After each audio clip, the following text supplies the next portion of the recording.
Hello, everyone, and welcome to the Sunday edition of Lady Arcader's Attract Mode. My name is Tozzle, and I am very excited to be hosting today's show. Before we get started, I just wanted to let everyone know that Lady Arcaders is looking for more social media volunteers for last 2024, which is coming up at the end of next month. If you're interested in helping out, please check either the public or private Discords for a link to the application, which can be found in the news channel. Now, for this episode of Attract Mode, Zokubun returns to play Solace State, a cyberpunk choice-driven visual novel. Zokubun will play as Chloe, a gifted hacker who is searching for her missing friend Rebecca, while a biotech crackdown embroils the city of Abraxa. On comms, we have a very special guest, Tanya. Tanya is the game developer from Vivid Foundry. She's here to talk to us about the game Solace State, game development, and more. Please note that this game is not intended for young children. Content includes serious topics of abuse and healing from abuse, as well as intergenerational trauma, blood, and military violence. That said, even though this game addresses serious topics, there are many sweet and wholesome scenes to experience as well. Tanya has also generously provided us with a key for Solace State, so if you're interested in the game, all you have to do is type !giveaway in chat to be entered for a chance to win. We will be doing a draw and announcing the winner at the end of the showcase. With that, I'm going to turn the mic over to Zokubun, our performer, and Tanya, who will be providing commentary. Take it away.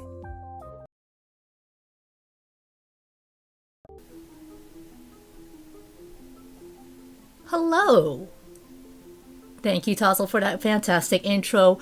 We're sitting here on the content warning screen of Solace State, but also, as mentioned, I do have a very special guest with me, Tanya. You may be seeing her below. Tanya, how are you doing today? Very well. I'm very excited to be here. Thank you so much for inviting me. It's just a joy to be able to share this game. It's launched about September 2023, so about wow, I can't even count, 9 months, but it feels like so much has happened since then. So I'm very excited to see this game be explored with almost like a new set of eyes. And everyone's been so warm and welcoming. So I'm super excited to be here. Oh yeah, I'm excited. This you mentioned new set of eyes. This is my first playthrough, and I'm actually very honored to have been asked to go through this with you and with Tozzle here accompanying me. So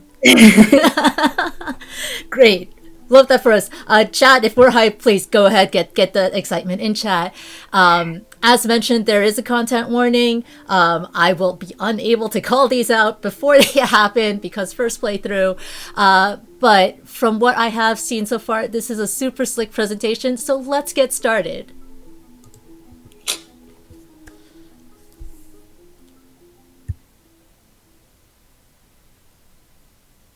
Was that the count-in? It is now. Okay, go. So, Tozzle and Tanya, you can attest to this, but we've spent a lot of time on this opening screen. Before we get into the game itself, I want to talk a little about this because I did peek through the credits a little. I saw, Tanya, you wrote the lyrics to the song?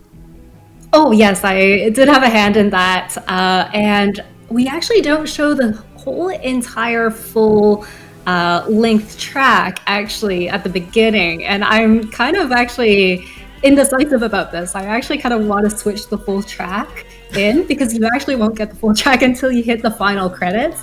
And I'm like, I'm still indecisive. Should I do like a so-called like director's cut and like throw in the full track? But yeah, it's a lot of fun. It's my first time doing lyrics writing in such a big way. And Lex also did some of the lyrics writing as well. She is the composer of this track, and on vocals you hear Olivia Cox as well. It's a beautiful track. Lex just has such an incredible sense of music and storytelling through music. So it was so fun to work with both of them. No, and I mean, I wanted to call attention to this because this kind of music is actually exactly my jam. I'm usually listening like to chill step and like they call it spa ambiance, but like that kind of soaring, relaxing but also just things that you can zone out to. And when I peeked through the credits, because I wanted to find the song for myself, I saw your name pop up, and it was that amazed me.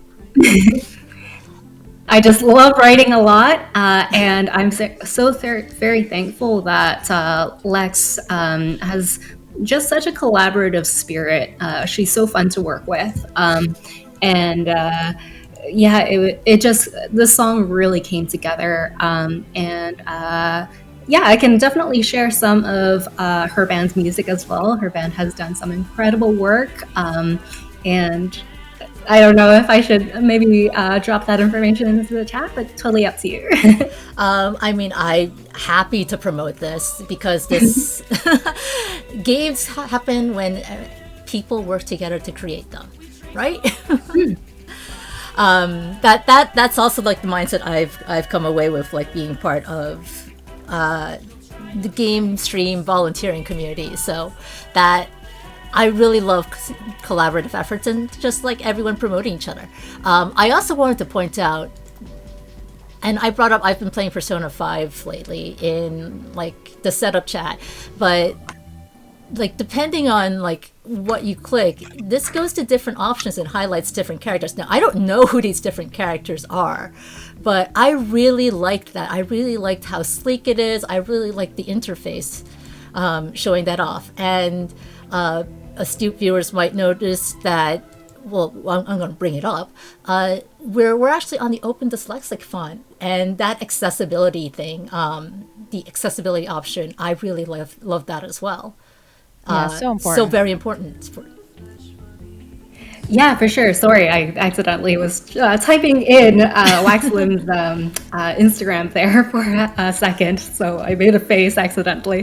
But yeah, accessibility is so important to us because we know that some of the camera movements might be something that folks aren't used to.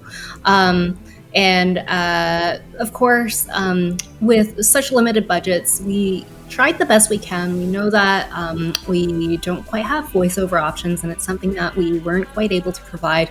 But at the same time, we feel like we can at least make the text work for people who may want that kind of font support. And it's very important to us. Because we didn't build that from the very start, though, in terms of our development, and so much of our UI is custom, we actually ended up expanding our development time by at least 3 months just because of the font. Because we have to go into all of our different user interfaces to change and add to it. So it was something that I didn't predict in terms of its level of complexity, but it's because we didn't start from planning it from the very beginning years ago in development.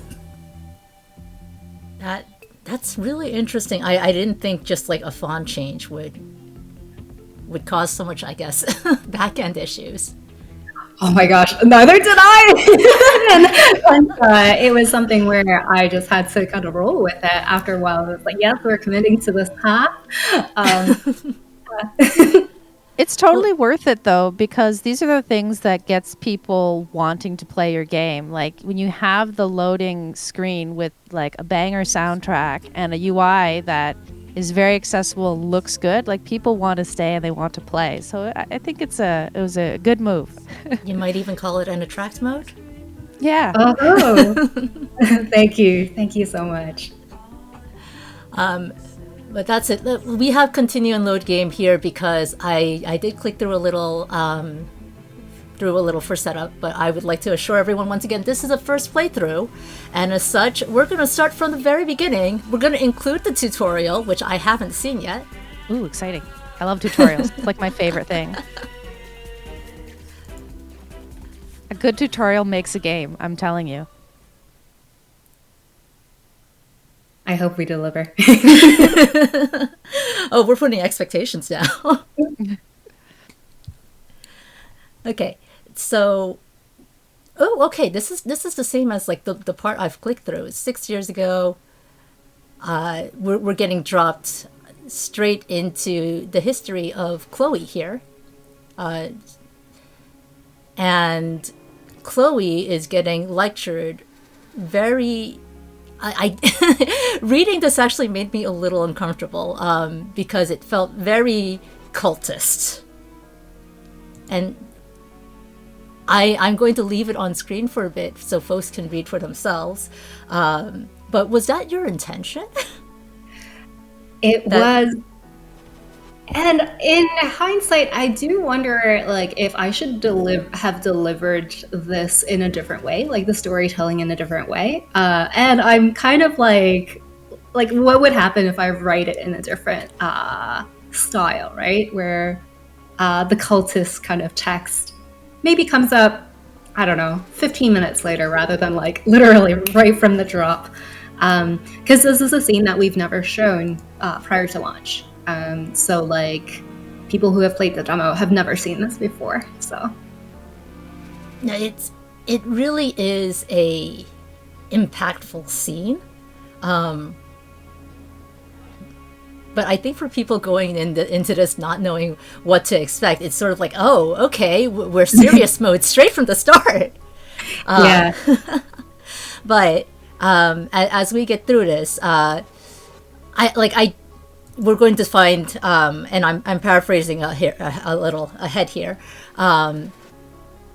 Obviously, we're not okay with this. We, being Chloe, is not okay with this because here the narrative continues that Chloe would have believed in it, and that really sort of cemented the cultist feeling for me. But for Rebecca being that alternate voice, that different ideology. Mm-hmm. Yeah. And just a random thing. It's a little off topic, but I'll pull your attention to it. One of the few pieces that started off as like pure actually fine arts is actually done by me in the background. The little painting, I guess it's not really little, the wall length painting, the Find Chloe. I rarely ever point this out on stream because it was one of the last pieces of art that ever got added into the game. But it's done in ink. So I was just like, oh, I got to put something random there. I don't know what to put. So I just dropped that in the last second as one of the polished pieces.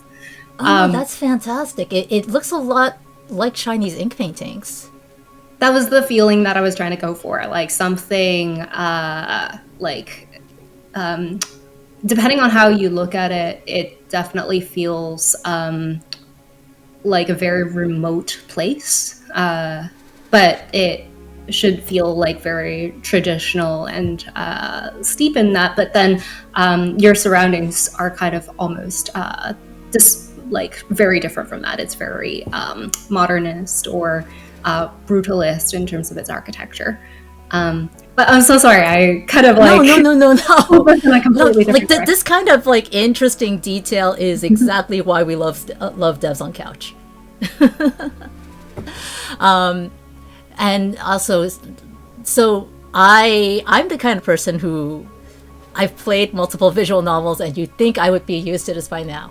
But like these little different colors showing that, hey, you can get a little more information, a little more flavor text about whatever this is. It took me a little while to recognize, oh, right, that's a thing I can do. But I love that once you start clicking into it, once you start looking at it, it's snarky. It's really got the voice of Chloe in there.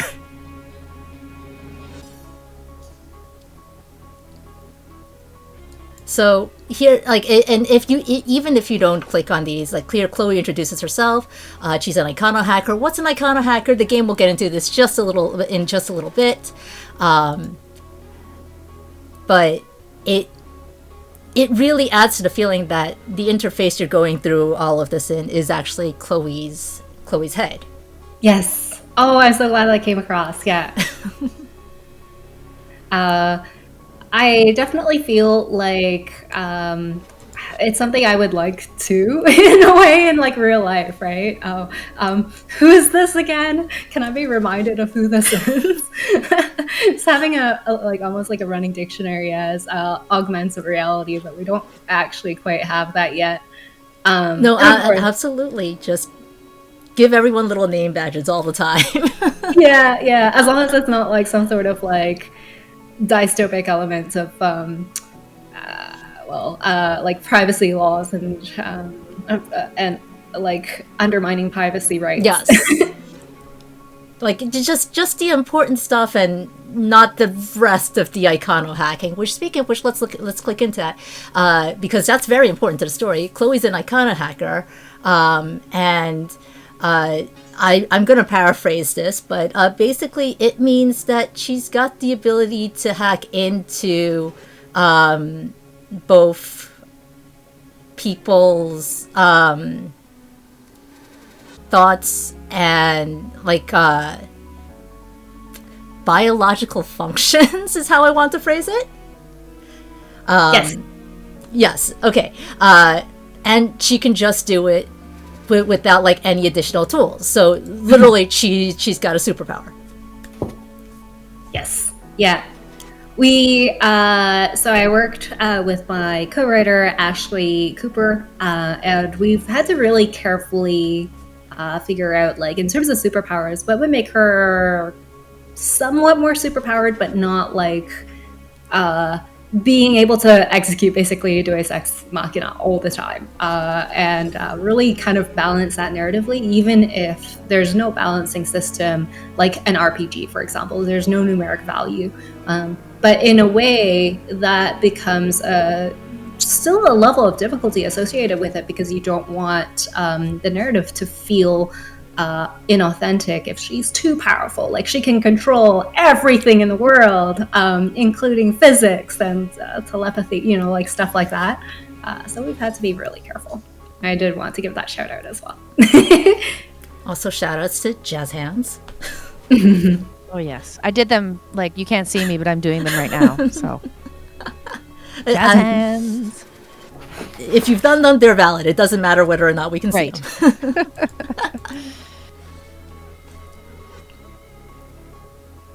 And of course, because it's a superpower, Chloe becomes very valuable for that, and also very dangerous. And so, with morals instilled in her, thanks to Rebecca, Chloe and Rebecca are going to flee this very cult-like place that they live in.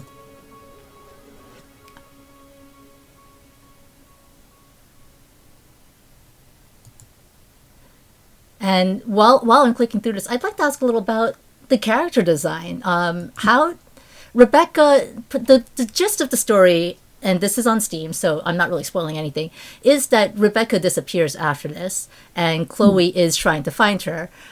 So I'd like to ask, assuming we won't see Rebecca again, about the character designs for both of them. Yeah, for sure. I'll start off with, actually, in timelines, I think both Rebecca and Chloe were one of the first characters to have been added to the game and just like conceptualized. The third is Torrent, who you'll meet as like one of the third characters that you'll meet. And basically at this time, only Courtney Howlett and I were working together on the character art aspect. And I had this idea of Rebecca really being kind of more military dress inspired. And I think I was looking at like some of the fashions associated with that. I think it was like the 97s or 96 like fashion years. And looking at these pieces that were kind of a mix between masculine and feminine in their kind of shape. And really like emphasizing like the collar and so forth. For Chloe, she swings a little bit more towards the design side of having, of course, something that's really flexible to move in, while also having still a little bit of that military inspiration. But at the same time, there's that punk element associated with it as well, I think. So for Chloe, we really want colors that are like, basically that jacket can flip inside out and it's like bright on the inside, but like it's a little darker on the outside. I mean, like there's a filter on the scene as well to make it look like it's in the past. But yeah, it gives the vibe of like chameleons. That's like the balance between the bright and the dark. And Siege has such a lovely fashion sense of style, and also sense of color as well. So he was perfect to work with for creating these characters and designing them and checking in with me, like, oh, how does this jacket feel? Should it be bulkier? Should it be more of a bomber jacket? Which of course does come from that kind of like military spin-off, I guess, in terms of its fashion history. And then we wanted basically a catsuit that's easy for Chloe to move in, which does have like more sport, leisure kind of design lines, basically, and style. And definitely that sense of like, oh, if she's going to be the protagonist, she has to be able to move quickly through like an urban environment. Even though she's not like a parkouring character, we still wanted that for her. But at the same time, I didn't want it to like have like a low cut or something. I was just like, oh, she's not that kind of character, because it's going to be a slow burn in terms of the romance if you decide to go for that option. And yeah, so that's I guess like Rebecca's given more muted colors, kind of to fit her more stoic personality. I'd say. I try not to give too many spoilers, but yeah, her disappearance didn't really play into like too much of her design in a way. It does. I'm gonna stop there. Okay, yes, we're gonna hold off on the spoilers. Valid. Nailed it. The scene that I've clicked up to at this point is we've talked a little about Chloe's abilities. Chloe focuses more on identity, which is a very realistic way of hacking. Like not the Hollywood hacking, as it were. And I say this as someone who's not tech inclined, but the more social hacking, where you pretend to be someone to get that information and use that. But also, I mentioned biological functions earlier, and so Chloe talks a little about that.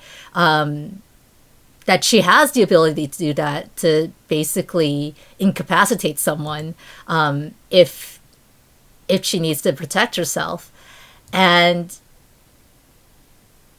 Rebecca is there saying, hey, that's not great, which really emphasizes where Rebecca is as like Chloe's guiding force, Chloe's morals. Granted, here she's phrasing it as it'll be dangerous to you too, but it's that really struck me, like, icona hacking isn't just okay, to use fantasy terms, glamour. It is, and that's exactly what we're about to do. It is very, very dangerous. Yeah, I love that perspective that you have on it, and I'm glad that that comes across. We definitely are excited to present like a mentor figure. I don't want to, no, I don't think I'm giving anything away. But effectively, so much of the game is about like the connections that you make, and the mentor figure, I think, is like so important in a game about like community and friendship and so forth. So I think they share a really special relationship with each other, and really intimate and queer platonic, I'd say, relationship that I was just so excited to explore when writing this story, basically. And I need to show this right away. Like, well, why does it matter that Rebecca went missing? So, it really emphasizes how important Rebecca is to Chloe in this whole process.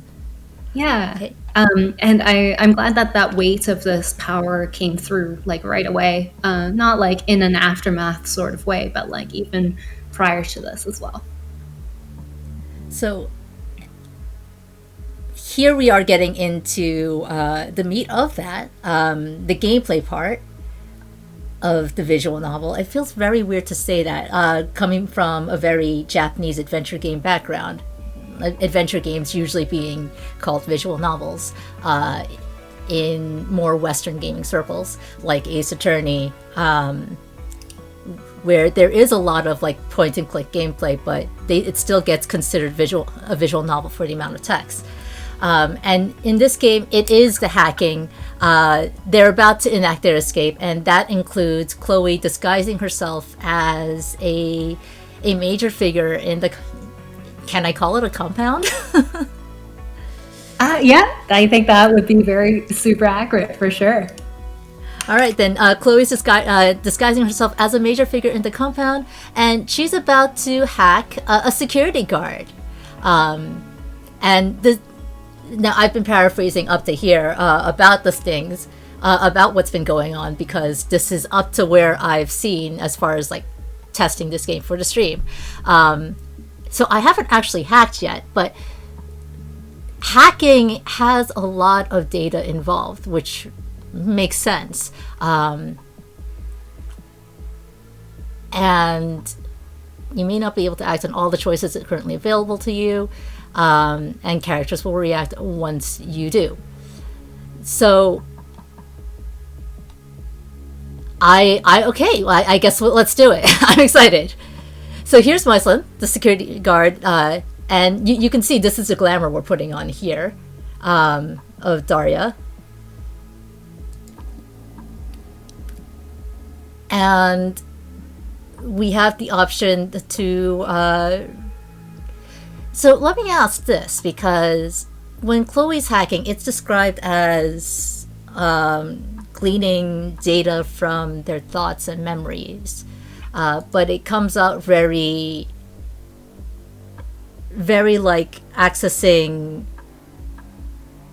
a digital database. Like, realistically, I'm not someone who would remember this entire memo, for example. And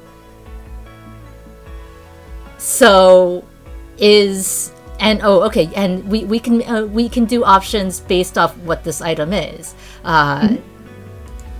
So in this world, do people do people have these like have implants or digital things that make this retaining this stuff more likely, or is it just presentation ease of seeing it and parsing it? That's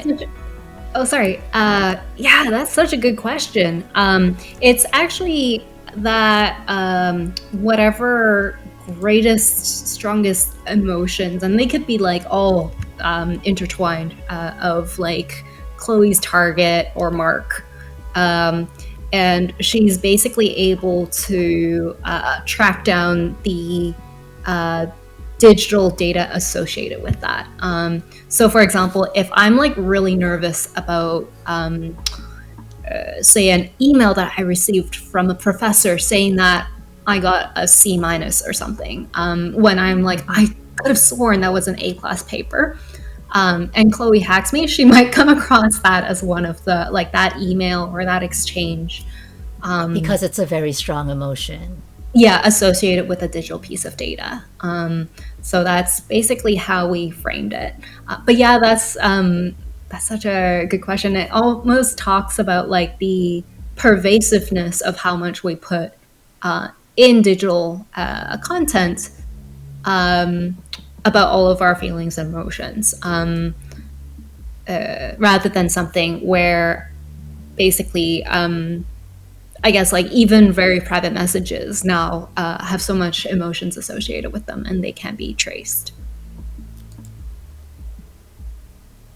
I also like that there's an option to see Chloe's reaction to it. Like you can already see that she has her own thoughts on it, but I like that there's a greater detail to help you figure out what to do. For example, you might see simper at Mislin's successes and think, oh, okay, this is mocking. and then because it's easy to forget, yeah, Chloe's wearing Daria, but like this is okay. This provides a little more information. Yes, you are wearing Daria, and Daria is the kind of person who would absolutely be a kiss up.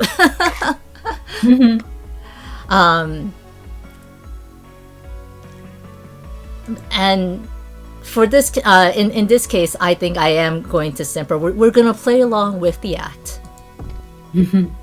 What I really like about the inner monologue too is, usually when you play games like this, you kind of have to sometimes create your own inner monologue, but this one allows you to give like options to help even you develop your own inner monologue as the character, and it kind of like helps you become the character. It's really neat. Thank you so much. We found that over the course of writing choices and actually watching both friends as well as streamers play, that sometimes like what I write as choices, if it's like sarcastic, it really doesn't come across, especially in like early game, especially as you're just starting to get to know characters. If you're role playing as someone else, or like you want to say something kind of mean, but it doesn't come across as mean, it's very passive aggressive. Like just a short, like simper at my slim successes, like something like that is like, it comes across so it's so difficult to come across in just 4 words or 3 words. Yeah. I get prodded all the time for the weird choice of wording, but anyways, I get like I'm the person who's just like, hey, can I have more word length like in the UI, and then my graphic designer is just like, oh no, not this question again. You can't shrink the sizing of the font too much. It'll be difficult for some people to read. It really is true though that everyone will have their own interpretation of what words are. So that, like you mentioned, sarcasm, what you might intend as sarcasm doesn't come across as that, or someone might read something sarcastically that wasn't meant to be. Exactly. Yeah, and that's why I think the inner monologue helps, right? Because it helps even like check your, you know how as a person you kind of like make your own expectations of the situation and the people who are around you, and the inner monologue kind of allows you to check yourself and then maybe change your opinion on the choice that you were going to make, which I think is neat. So here I've decided to just go ahead and make a false guard schedule, because what if Myslins is the kind of person who is overachieving enough to try and memorize all the guards, and so will notice fake guards. That's the reason for my decision. And so I am someone who gets curious a little sometimes about what alternate options will turn out to be. But for the sake of this showcase, I'm not going to ask. If you're curious about it, please absolutely go check out Solace State for yourself. We're only about half an hour into the showcase at this time. But, just the voice is is really engaging, and the possibilities that I'm seeing already is really fun. Oh, thank you. Yeah, and you can type !giveaway in chat if you'd like to be entered to win a key. Well, we will be drawing a winner at the end of this showcase, so that's an option as well. Yay. Good luck to everyone entering. I know it's only been 30 minutes. I'm going to use the washroom. Oh, absolutely. If at any point, this is a story game, Tanya, you feel free to go.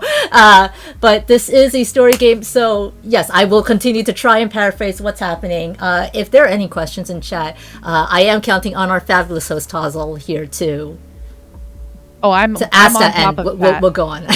Yeah. We can even cue a quick break right now if the tech's ready for it. I don't mind. Well, I think I can continue, and continue? we'll Perfect. continue, and we'll hold I'll on continue with for you. any questions. Absolutely, please Yeah. join me in hacking this very smarmy security guard. Oh, I'm actually really excited. I too would have chosen the schedule. Maybe not for the exact reason, but I feel Okay. that like a schedule change is more maybe believable than fake guards. In that case, I am going to throw this to you right now. What would you do here? They're trying to build more surveillance towers of everyone living here. And obviously, you know, who likes being like under lock and key and the watchful eye of people who are definitely not having your best interests in mind? Do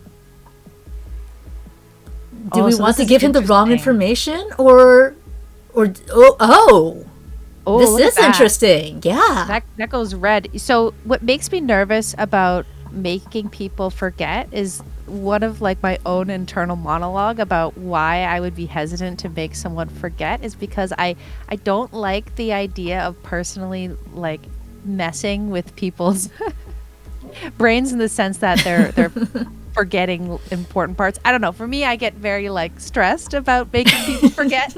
So if I was to choose honestly, I would say to relay incorrect data because then it's more of just an oopsie versus like oh, this doesn't feel right, you know? Like I feel like it would have less like biophysical reaction with your own self if you just relay incorrect data versus making forget. So my choice personally would be relay incorrect data. And welcome back, Tanya. We were just talking about what choices we would make here, but then we notice when I hover over this, because this is the biohacking option, it goes red, and the big angry brain shows up. And we were talking about the possible implications of messing with someone's brain. Yeah, we really did try to let you swim in the deep end for the tutorial, but we also wanted to make sure you did get to see this portion in the tutorial to emphasize, oh yeah, like Chloe's abilities in this game world are not just glamorous. There's like repercussions and ethical repercussions, as I think Tozzle, you were talking about. I caught the tail end of that, and what some of those psychological ramifications might be. And Rebecca was telling us earlier that we need to be mindful of our biohacking. So I'm keeping that in my mind's eye right now and making this choice. Well, we're going to relay the wrong information because I offered Tozzle this choice. I offered Tozzle the dangerous choice, so I don't have to take responsibility for it. That's fine. That's what I'm here for.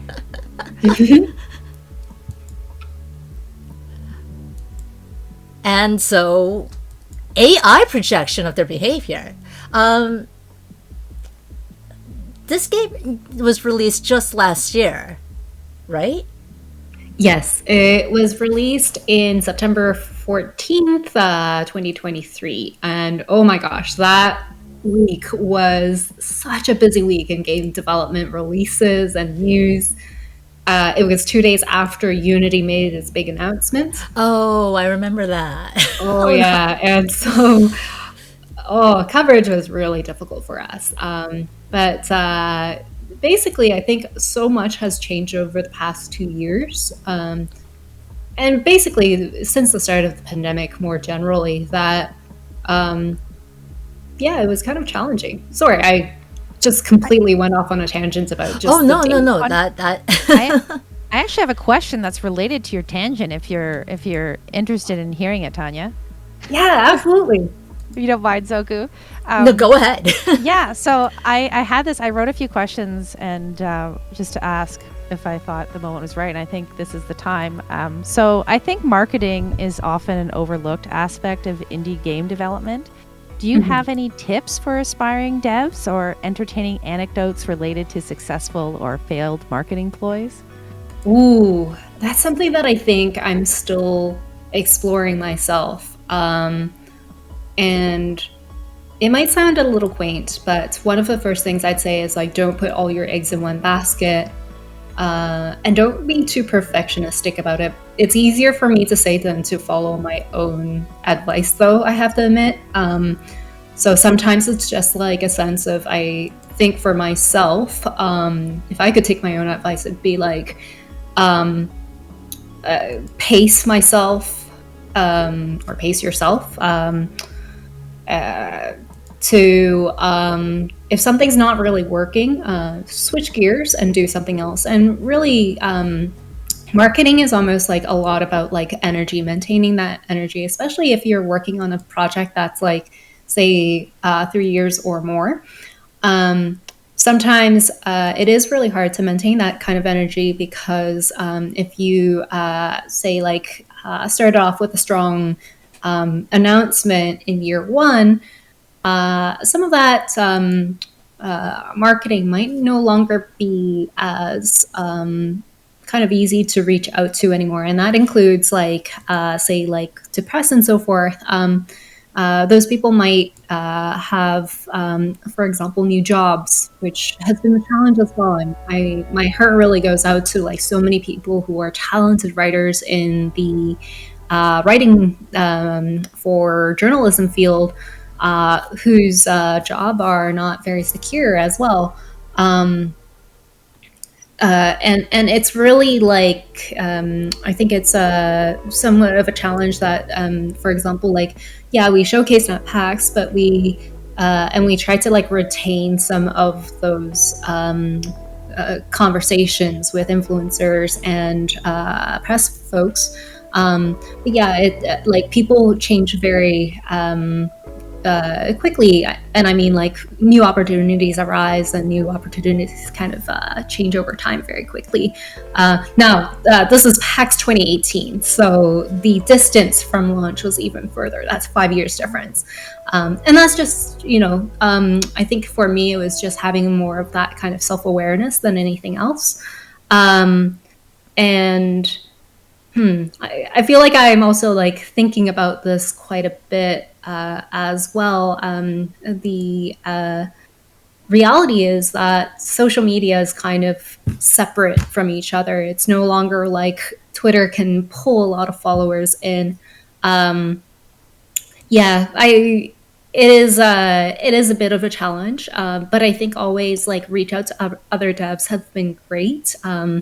There's often just like almost like a revitalization of that energy. Like if marketing is something that takes energy from you, just to talk to other devs who might be going through the same thing. And so, you know, collaboration, I think, is really key. Collaboration at the end of the day is still the most important thing for devs, I think.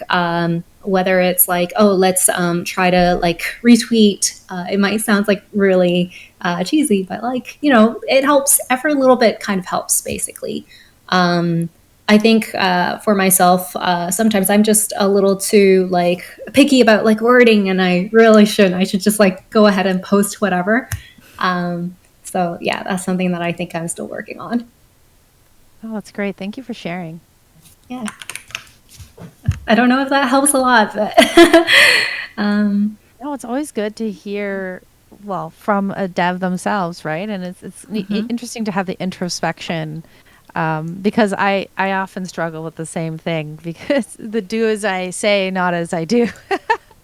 and when I feel like, you know, when you care about something so much, like you know, like you said, you maybe get a little bit picky about what you're sharing or retweeting, quote retweeting. So, you know, you just got to put yourself out there and run with it, really. Yeah, it is. I think someone described it as a lottery ticket sometimes. Like sometimes it's just, it is that, like, what is a viral tweet? What is a viral TikTok? All of those are almost like lottery tickets, and it's not always that easy to say, oh, I'm going to strategize. If strategizing takes away from that option, in other words, like if strategizing, you're like, oh, okay, I'm going to take 30 minutes creating, this happens to me all the time. I'm a poor estimate of like how long some of this kind of strategization might take. I think a tweet takes 30 minutes to create, but it ends up taking me maybe an hour and a half because I want to tie it into a bigger blog piece or something like that. And then I miss that window of like, oh, this is the perfect tweeting time. And then I hold it back. Then I effectively might have put in one less lottery ticket. And I think, I think I have to think of it sometimes that way as well. Yeah, no, I really like to, that's a really interesting perspective. I like to hear that from, it feels very honest point of view. Yeah. Oh, thank you. I'd be very interested to hear actually your perspective on marketing from your specialization as well. Yeah. Oh, my specialization is I'm just the host.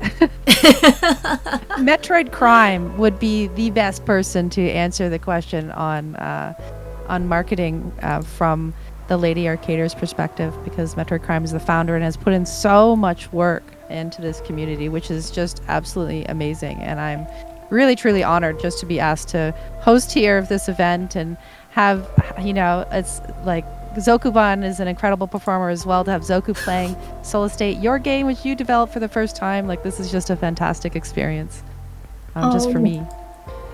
Yes, thank you so much. It's been so fun being part of the stream so far and chatting with all of you, seeing the chats.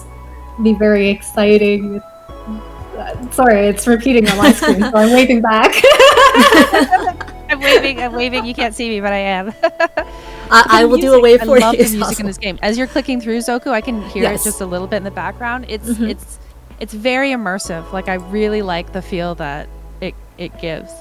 It is. I didn't want to interrupt the marketing conversation because that's really interesting to me as well, as someone who did volunteer on social media for both Lady Arcaders and other events. That's like finding what the right touch is, the right voice to put out there is really difficult, but even more so when you really care about what you're trying to promote. To bring this back to the game and what you were saying, Tazel, though, the music is really setting the mood. So we've been clicking through and we've learned that escaping isn't just as easy as, we now have fake IDs. Chloe and Rebecca had to actually change parts of who they are, like physically, because this is the society that they're in now. And we also had a couple of moments that really showed what you were talking about earlier, just how important Rebecca is to Chloe, even from a possibly queer perspective, depending on how the player chooses to read the characters. And really the music in those scenes, that little smile at each other, like that, I was like, okay, I'm down for this, I'm here. And then now they haven't seen each other for over a year. What a heartbreak. But the music has been really setting the mood. I did want to go back to the reason why I asked the question about the release date. You did mention as part of the process of talking about marketing, the initial promotions were like around PAX 2018. So how much did the story change? Feel modes. Sorry, that drew my attention. I was like, what are feel modes? And I really like the idea of feel modes because send me some happy chemicals, please. Yeah, I know, I was just thinking the same thing. Please, I'm more than happy to accept some serotonin and dopamine with an emote.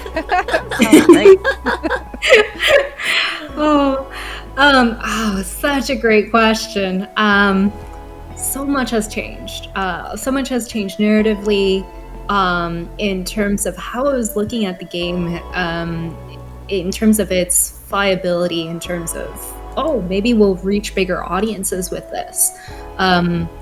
So I would say 2018 was our big kind of break, because 2018, then we started getting a lot more kind of press interest, but basically the idea of Solace State began in 2016. And then I just prototyped whenever I can, did freelance work when I couldn't, started basically budgeting and saving and saving and saving and saving. I had I had no I depleted my social life in terms of like any like big expenses social life then, and I definitely depleted it since I went into full production. So that was a choice. But 2018, in terms of going to PAX in person back then, was it was so important for us because it started making me think, okay, maybe this game has like broad appeal, or broader than like maybe 100 people playing it. I really wanted to make it resonant with people in the US, for example, and of course, shortly around that time, people were saying like, oh wow, this is very American. Like what we're seeing in the politics of this game is very resonant with American politics. Of course, then the pandemic hit shortly after. And I think even at, backing up before the pandemic, even at that point in time, with the Trump election, I was already rewriting parts of the script to make it much more comprehensive to basically my understanding of American politics as well. So there is that sense of like overlapping aspects of Canadian politics, East Asian politics, and a very strong American politics as well, to talk about progressive ways that communities can help each other, and what does advocacy look like, especially when the law says that you have right to the law generally in Western countries say that you have the right to protest or a right to, associate with any political party. But when you're actually out on the streets protesting, are there elements of it where it's treated as criminal and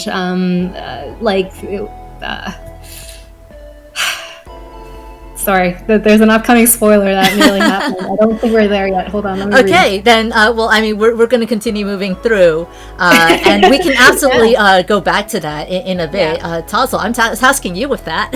Yeah, no, task me with that. I actually have a question that I can follow that up with when we get to that point. So I'm ready. But in the meanwhile, then let's get back to the game, because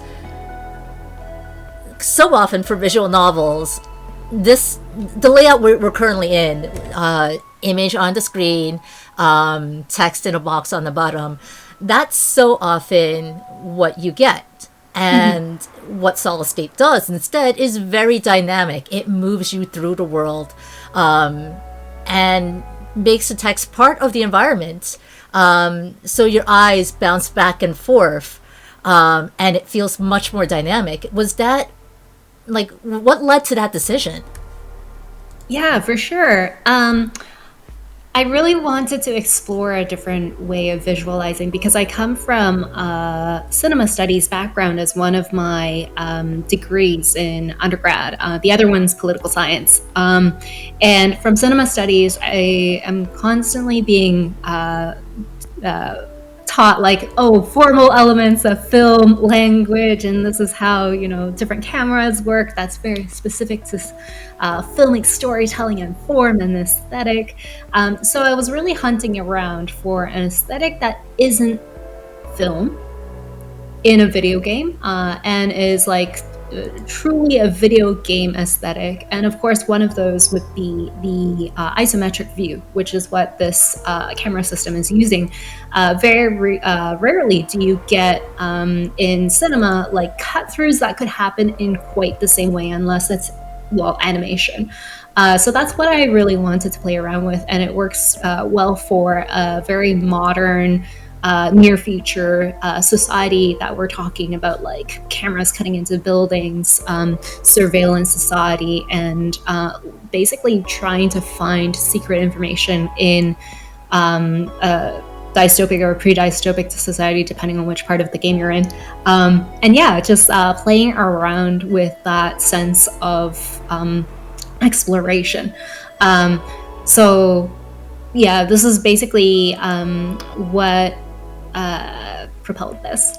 And feel free to cut me off at any time, because sometimes I'm just like, oh no, this is cooking. really, really interesting to hear. Like I'm clicking through because I don't want us to be frozen on like one thing while talking about it. And obviously, maybe the faster we get to that spoiler part, then we can talk about it. I am a little heartbroken that Rebecca is dating someone. I will say that right now. I was all in on the Chloe Rebecca pairing.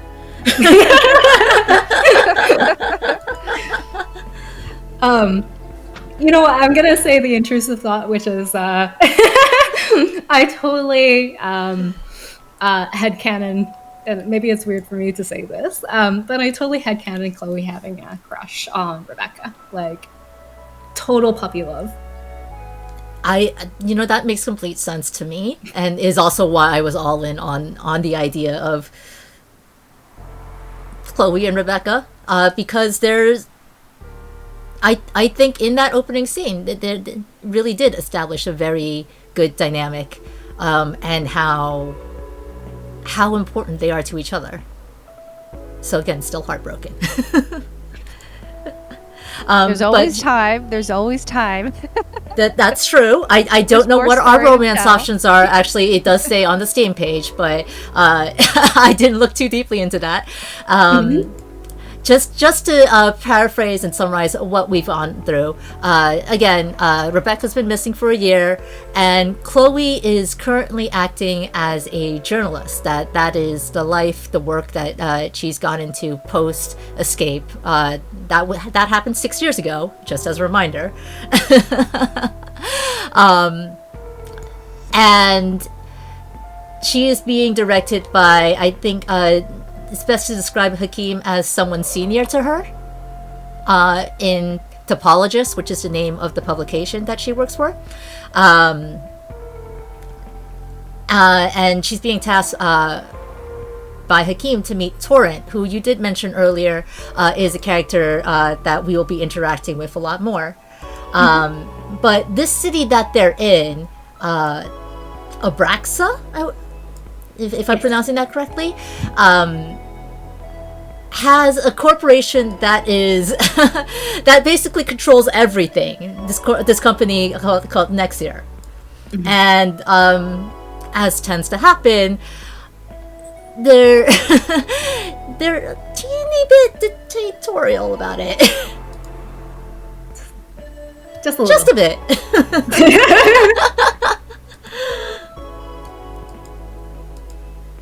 And so that's why we're here. We're on our way to meet Torrent. That's where the car has been moving us through the city. And we've just been talking with Hakeem about the story that we're supposed to be writing, and about Torrent.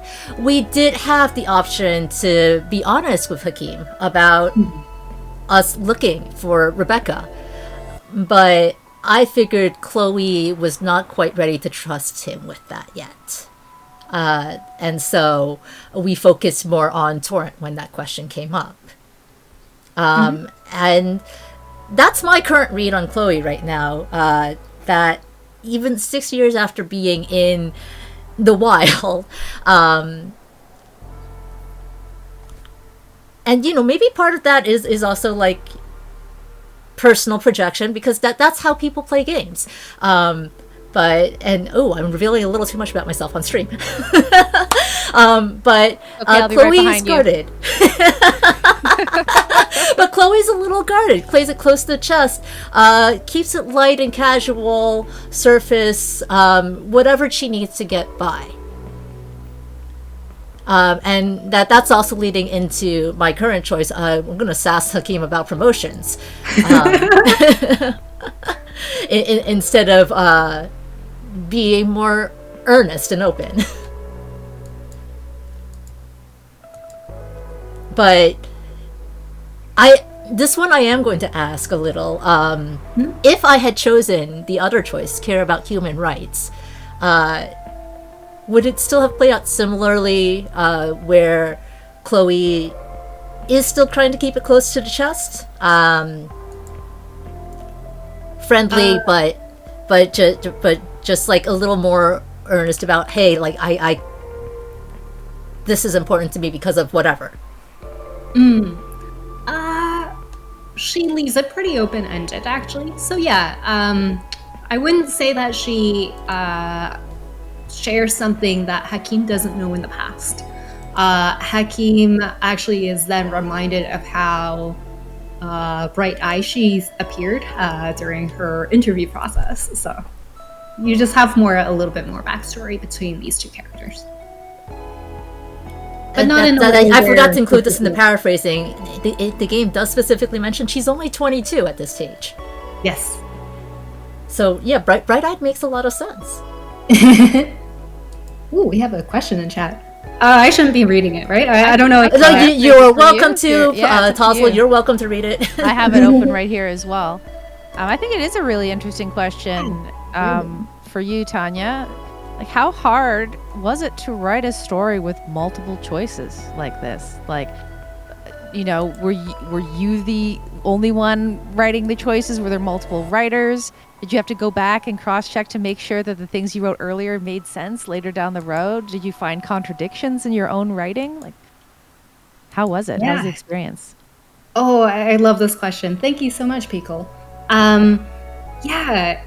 So there's two writers, myself and Ashley Cooper, and then Sunny is almost playing like an editing role because she's inputting all of the text into Artisy, which is our third party. It's kind of like a content management system that then talks to Unity, the game engine. So there's a lot of steps involved. And then after that, basically, Seamus and I are doing our level design. But going back to the question about writing,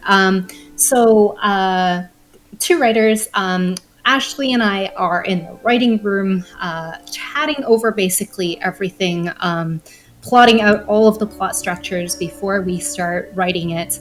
I think we ended up going basically still over the word count from what we initially intended, probably about 10%. The final word count is 20 to 10%. The final word count's about 200,000 words, so over 4 novels worth of text. Wow. And I would say the multiple choices, in a way, I've gotten used to writing it that way because sometimes it's just like, oh, why do I have to make the choice of like the path less trodden upon, like different fates almost, right? So in a way, it's like, it's letting me have those intrusive, I keep calling them intrusive ideas, but they're not that. But it's almost like, what if this path less traveled is the path that is possible? So in a way, there's this kind of joy of being able to write that. And I'll talk about the tracking a little later because I just saw a smile from Zokubun and I wondered if you wanted to say something about this particular scene. I love this scene, by the way. I'm like reading through and listening at the same time. This is a great by the way, if I'm like clicking way too fast for you, Tazzle, like please tell me to slow down. I'm like trying to pause a little, but yeah, like this scene, it makes me a little more curious about icono hacking, actually. So here, just to paraphrase for anyone who may not be reading as quickly as Tazzle and I are, we're meeting Torrent, who turns out to be an icono hacker, much like Chloe. And, you know, like it's a trope in media where you can tell when someone is the same as you. Like there's that connection, and that's playing out here. But it starts off with Chloe scanning Torrent for digital implants and such, and realizing that he's an icono hacker, both because he doesn't have those and because she can't grasp who he is, the ID and such. So I'm a little curious. Right now, more curious about icona hacking versus someone who is not an icona hacker.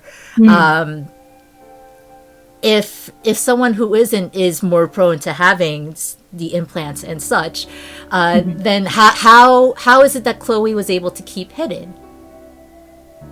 Ooh, oh yeah, that's a good question. So for icona hacking, Chloe just has such a almost like direct line into the quantum state of the mind that in a way she's almost like hitting a lower level of I want to say like a lower level of like understanding how the human mind works. So she's kind of able to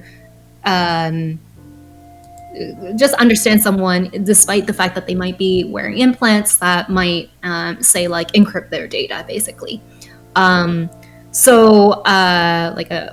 If you want to talk about it in digital terms, it's like a lower coding level, excuse me. And for icona hackers, though, or for regular human beings being able to recognize an icona hacker, most of the time they wouldn't, because it's almost like people don't know what to look for. There's no kind of like radar for them. Because they're so unknown. They're almost like a hypothetical, like mythical figure.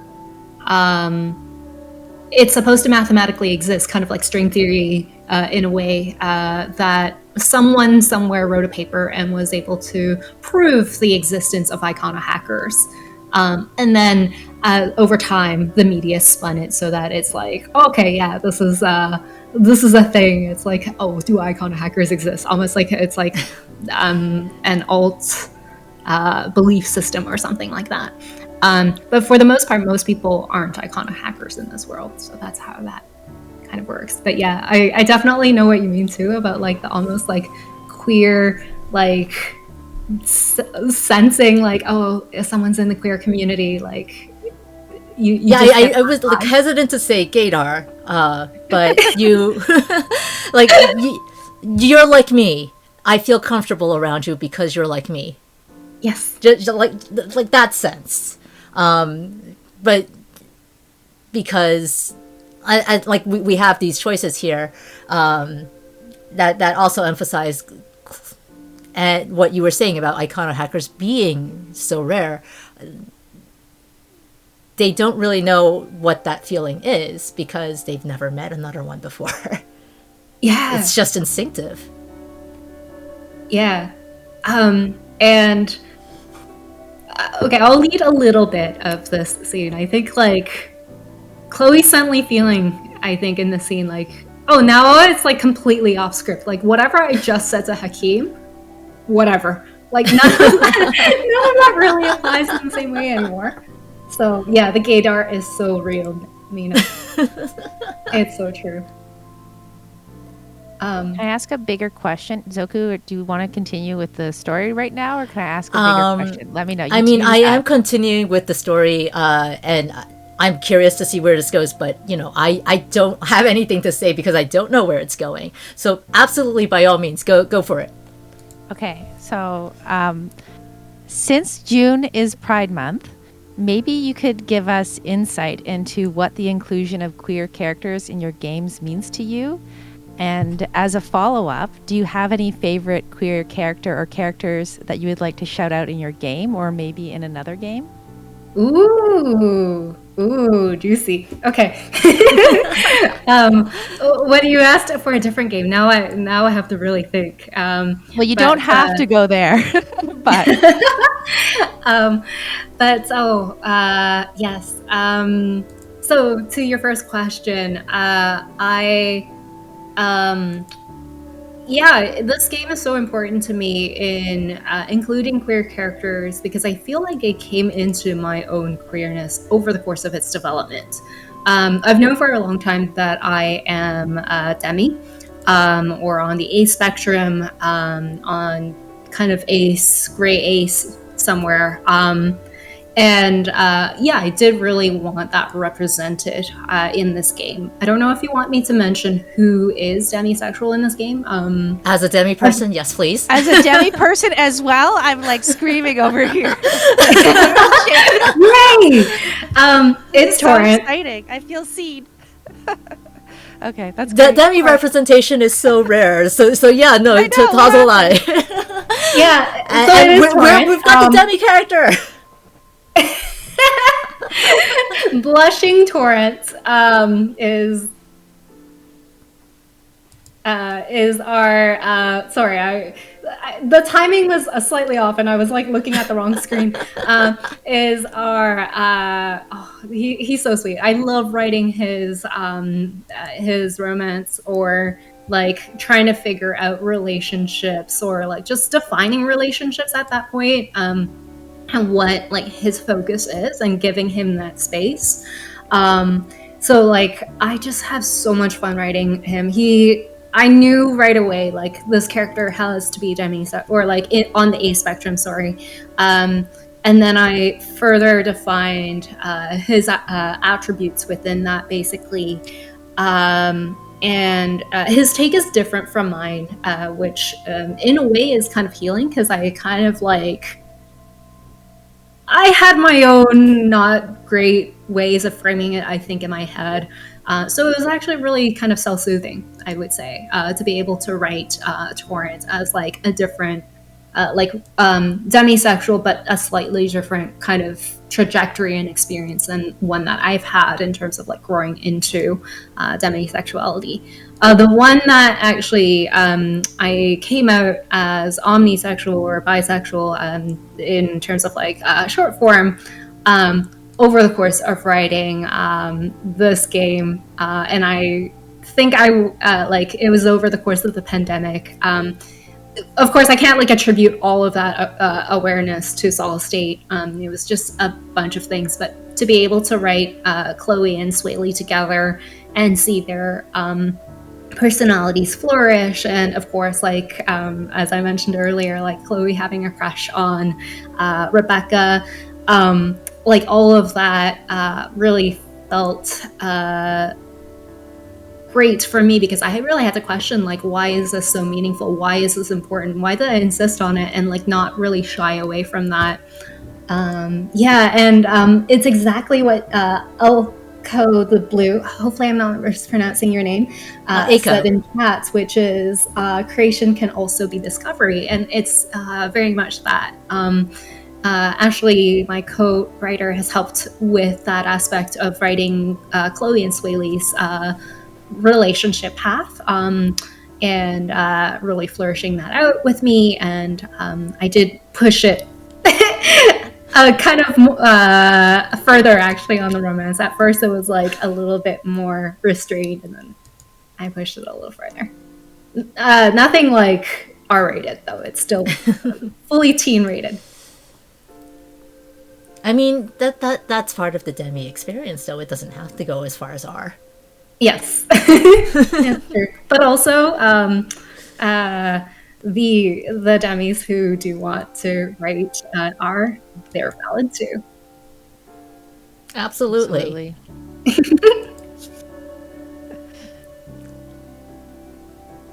That giggle.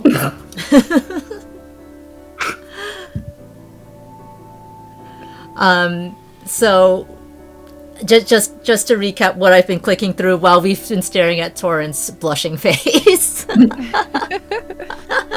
It felt appropriate to tease a little. Teasing Torrent specifically because that's exactly what Chloe's been doing, actually.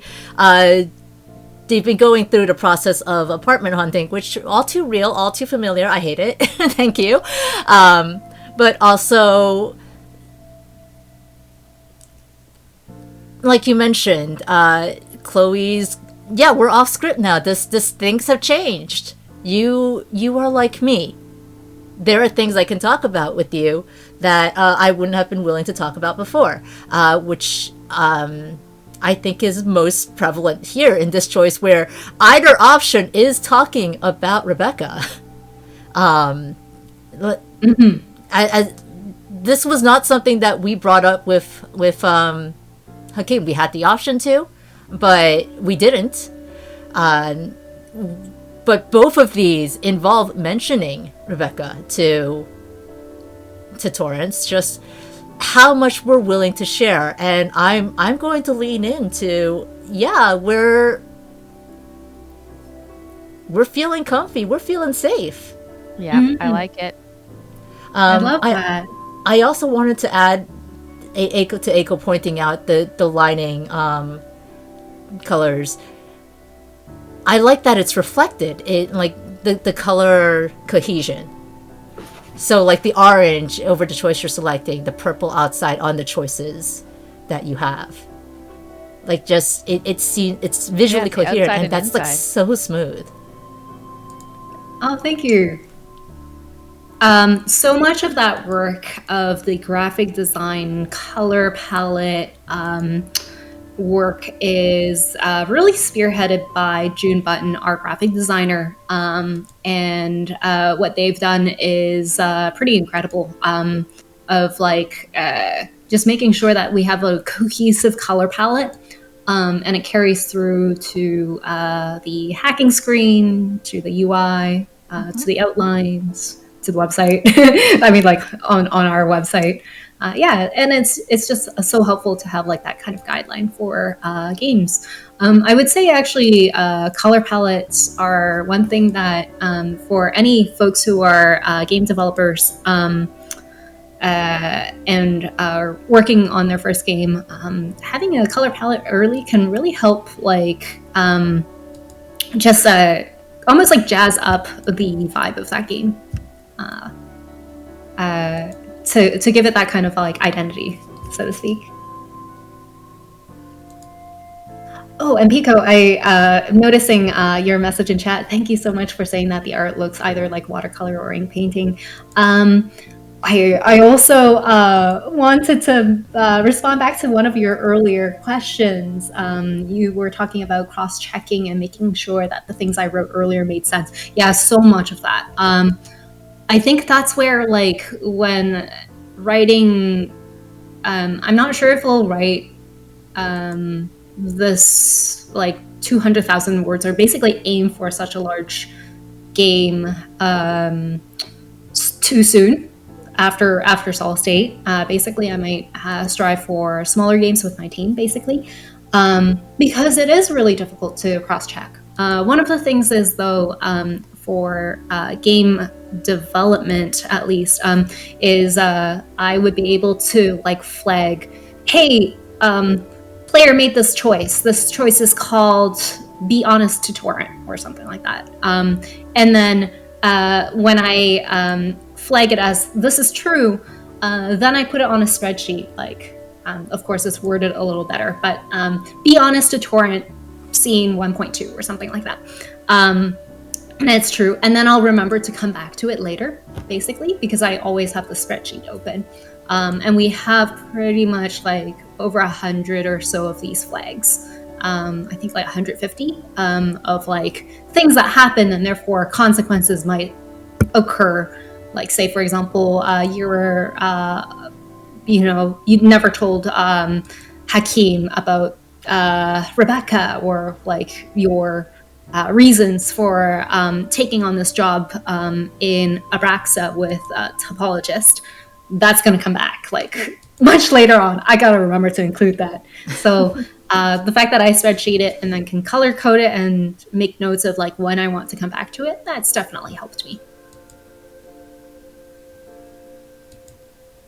Sorry, I just wanted to jump back to it. No, that's really interesting, because I've wondered how people keep track of. I've gotten the sense of how that works in terms of translating a game, what choices link where, and referencing those things, because translator Twitter, game translation Twitter is pretty open about that. But like, as far as writing goes, because there are so many ways it can branch, that's a really interesting subject that I think doesn't get delved into that often, because everyone has their own different ways of keeping track. Yeah. What's another way I keep track? Commenting as well. I mean, I'm using Word, and I make sure that I leave comments for myself, basically. But even so, like once that goes into a higher volume, a spreadsheet is sometimes like that, still the core, the most core based, like I can see everything on one page sort of situation, whereas the comment system go into like greater detail. I also use EndNotes, which I wouldn't say it frustrates Sunny, who is our technical narrative designer, who implements all of the game content or the stuff in Word documents into Artisy. But it's just like if I make like literary references and I'm like, I need to remind myself like which book I read this from, and that's where I make those references to. Yeah. And while we're talking about story and keeping detailed notes, so we've been going through the scene where we talk about what Torrent's icono-hacking skills are, specifically displacement, which he can make someone appear to be somewhere that they're not, or something appear to be somewhere that they're not, is the gist I'm getting so far.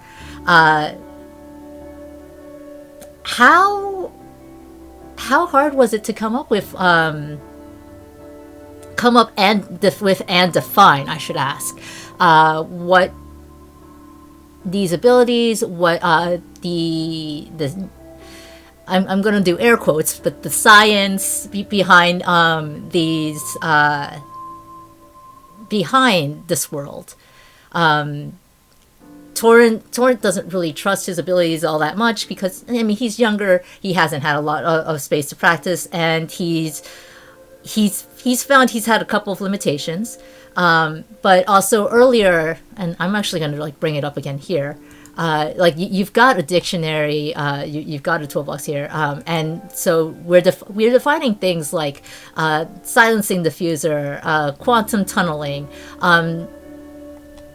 These are just like we could probably safely understand the story without reading them. Actually, now that I'm looking at it with the check, does the check symbolize it, that I've like read that once already? Is that yes. it? Okay, that completionist brain happening there. But you know how sometimes people think really deeply about worlds and stories and come up with plot holes or hypotheticals to try and break that. How hard was it to try and get that all lined up? Ooh. Oh, I love this question. The reason why the quantum tunneling one reads so like cleanly is because I've had a lot of help on it. So this is the work of basically Dr. Ken Grise and I did. And Dr. Ken Grise is a scientist, a neuroscientist. And I basically asked him to help me with narrative consultation. So he knows a lot of these up-and-coming brain-machine interface in terms of things that are being funded in science innovation right now. And he just knows quite a lot about neuroscience and basically what will make this fictitious world sound realistic, and some of the theories that are leading edge right now that are basically happening at the academic like institutions around the world. So it was so much fun just to be able to like ask these questions. I mean, like some of them I don't even fully grok. I'm gonna admit it. Like it just feels very it's almost like being in a lucid dream sometimes to understand these concepts that he's sharing with me. And then he's so like patient though, and correcting me when I'm like wrong about some of the deeper theoretical like physics ideas. And yeah, so that's where some of that world building comes from.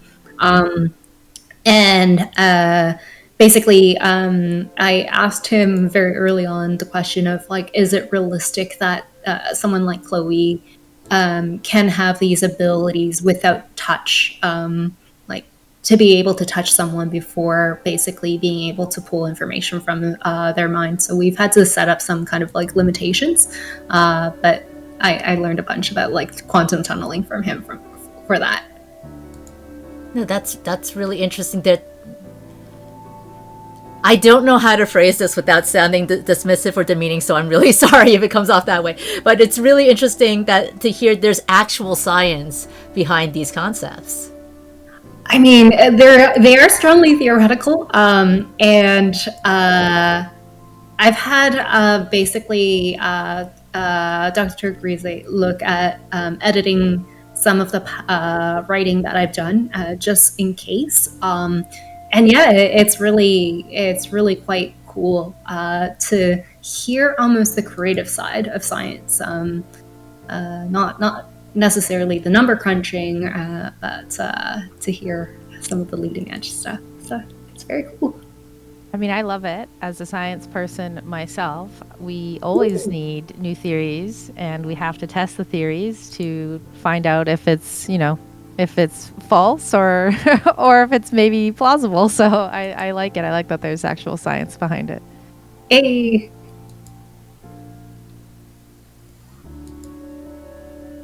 Oh, I think we have questions. Yeah, there is one question I noticed here in chat for you. It is, what influenced your engine choice? Ooh.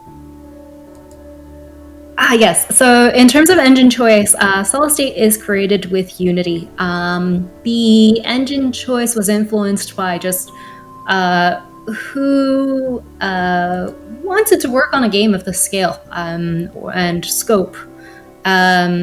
And in Toronto at the time that I started development, which was around 2016, 2017, a lot of people were using Unity with a lot of familiarity. So it was really the community and the local community that led to that choice.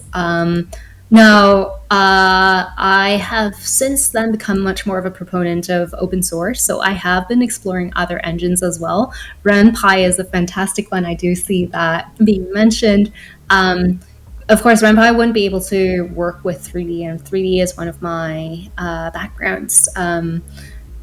But nonetheless, another game, it's a great engine, and also has a wonderful and vibrant Western community, or I should say English language community as well. And another one that we have been actually doing prototypes in is Godot, G-O-D.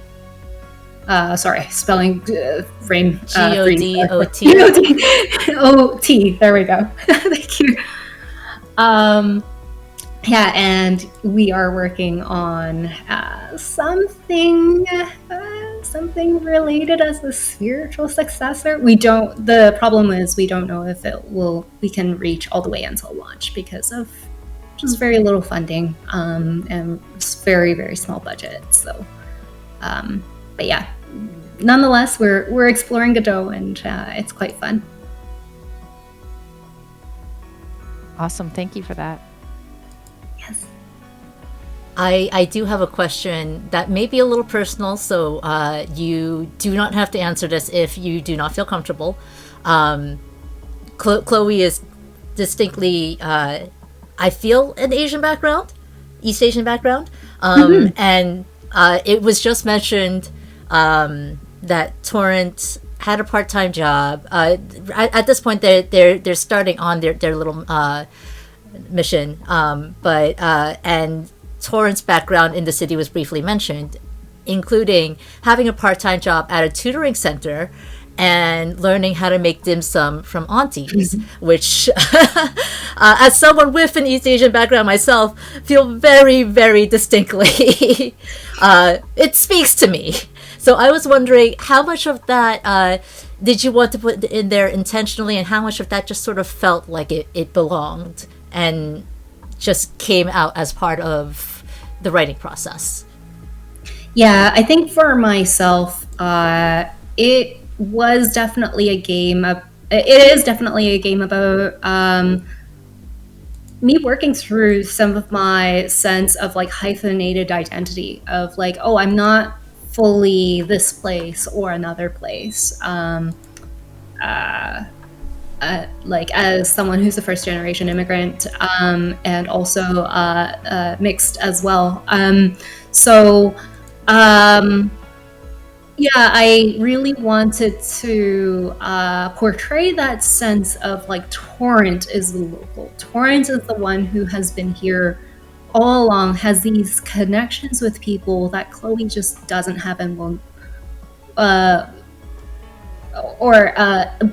wants. Like there's a definite like she's noticing this of him really. So there's almost this like craving from her, and like I can get that sense too of like, oh, I wish I have someone like me. Sorry, let's start that sentence all over again. I wish I would know like aunties who teach about dim sum, right? And have that sense of like local groundedness, but I don't, and I at least like yeah, I wouldn't be able to kind of necessarily go back in time and be that youthful person who has those connections. But like that, you mentioned the groundedness. Having that really adds to the feeling of belonging, which Chloe, given her background, understandably doesn't have. Yeah, I really wanted to portray that sense of like, even in the camera works, like a little bit of unease or uncanniness of never really feeling like she's able to really stay put. And that's partly because of her upbringing, her guardedness, as you've read very well. Yeah, it's really part of that whole thing where like they're both iconic hackers, but they're very different from each other, and they have had very different life experiences. It did mention Torrent. She did mention rather that Torrent's an open book to her, even with the icona hacking being shrouded. Yes. Just her as a narrator, though. That's true. The other question that's coming to mind for this specific scene is like we've been introduced to hacking in the sense of people, but here she's hacking a car. And I asked earlier about like how this data comes up in the sense of people, because humans normally don't sort of retain that information fully in our heads. Does it apply here as in this case as well? Like, for example, this is places where this car went on dispatch. So there's like a tracker, a police tracker, and she's linking it to, I guess, the license plate, just as like this. That's something that friendly reminder to all. Actually, we are about like coming up on the hour and a half mark, but friendly reminder to all that if you need snacks, stretches, water, absolutely, please do get them. Would you actually like to take a quick break around here as we're staring at this fancy police car? Yeah, we're literally exactly at the 1.5 hour mark. I was just waiting for a perfect moment to interject, but we can totally take our break here now, and everyone can stretch and grab water and snacks, and we can continue on this journey. Yeah, I didn't want to interrupt your question though. I felt like you were building towards another great and big question. So. This is also just I am a very stream of consciousness kind of person.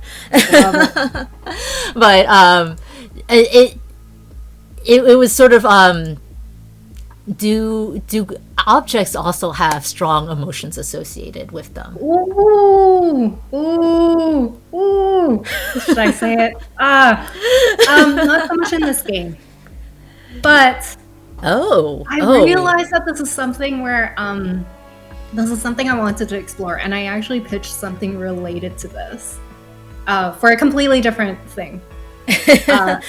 Again, of which I don't know if I'll have funding for, where it exactly is this. It's the emotions behind objects. But it's a completely different game. It is also Asian diasporic, but more fantasy, urban fantasy. I don't know if it's going to happen, so maybe I should stop talking about hypotheticals. I mean, I will absolutely have my fingers crossed for that. The reason why the question came to mind is because I've also done a lot of like personal general interest in Japanese culture. My college major was East Asian Studies, and like there is a thing in Japanese culture where the more you love an object, the more you use it, your emotions get infused into it. And so that was what came to mind when I saw, okay, you can hack the car and still have this kind of data. Yeah. I love that perspective, truly, because it's completely like separate to the one that I was thinking of, that in this society people are just like their ID is linked to their stuff in like a different way. Like, you know, you have your physical identity and this is your car, and so your physical identity is linked to your car. But I like what you were saying more, Zokubun, because that is that's more, I don't know, that's more of like an emotional connection versus just a physical. Well, see, we know what my icon of hacking would be. Yeah, you're only really able to hack this car because Torrance is here, basically. It's related back to him because Torrance specialty is more towards like vehicles and speed and speed related things. If Chloe or if Torrent wasn't here, this whole thing would have been much more difficult. She might have needed like some sort of implementation to hack the car, basically. Oh, I like that the icono hacking, even though they're, well, to some non-existent, that the icono hackers have like their own specialties as well. That's really, really neat. Yeah. We basically shorthand it to like Chloe's kind of like the mystique of X-Men, and then like I was trying so hard to not make that comparison, but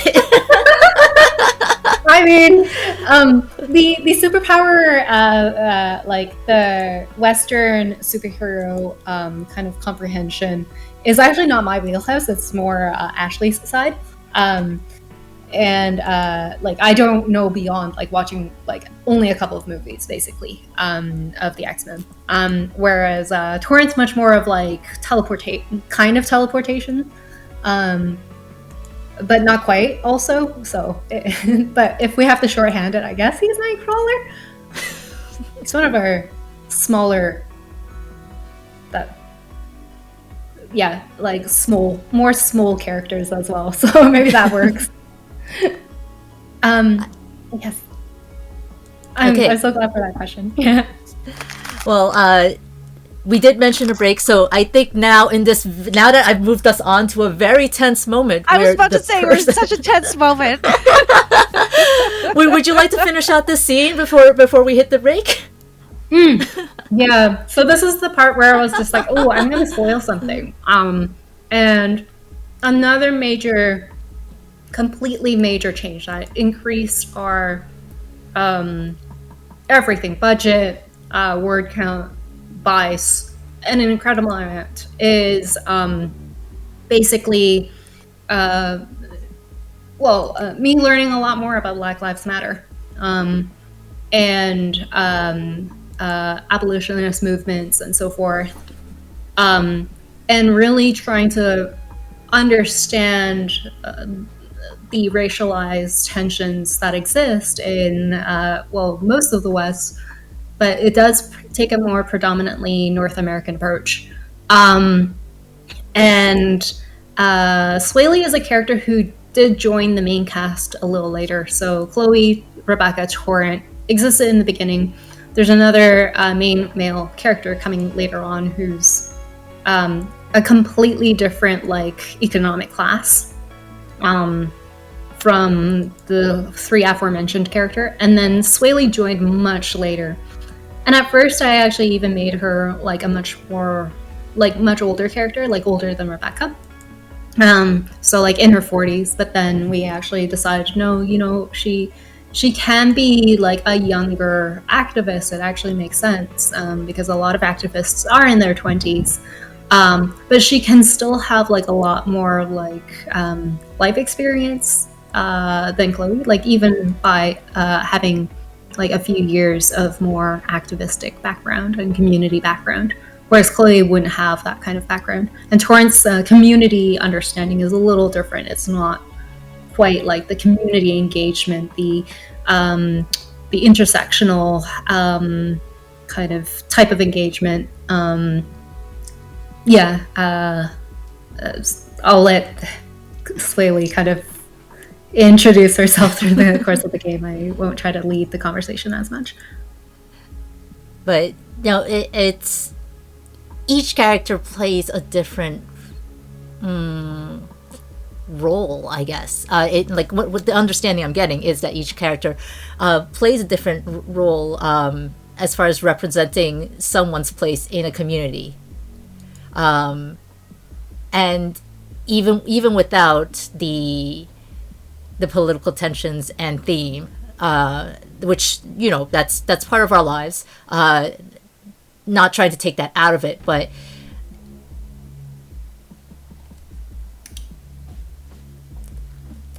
words are not coming to my brain right now, and I apologize for that. But how we are ingrained into our community, like yes, like you really get the sense that Sueli is that kind of activist community person, but even without that, she would probably be deeply involved in the community. Is what I'm trying to say, because it was mentioned. I'm just going to bring that up again. That she works at the community center and she tries to help her neighbors. So she's deeply involved in the community in that sense. Torrent is in the community as someone who belongs. He's grown up here, but Sueli is actively involved.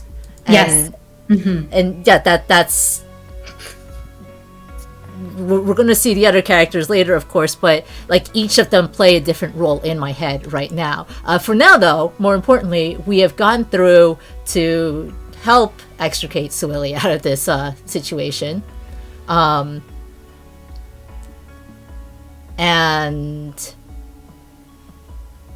we have options. We have options. This is going to be a long hack. Oh, this is going to be a long hack? Okay, in that case, let's take that break here. We'll do it here. Okay, so if you're both comfortable, we will step away just for a quick break, allow everybody to stretch, have some water, grab some snacks, and stay tuned for more Solace State and our lovely contributors Zokubun and Tanya.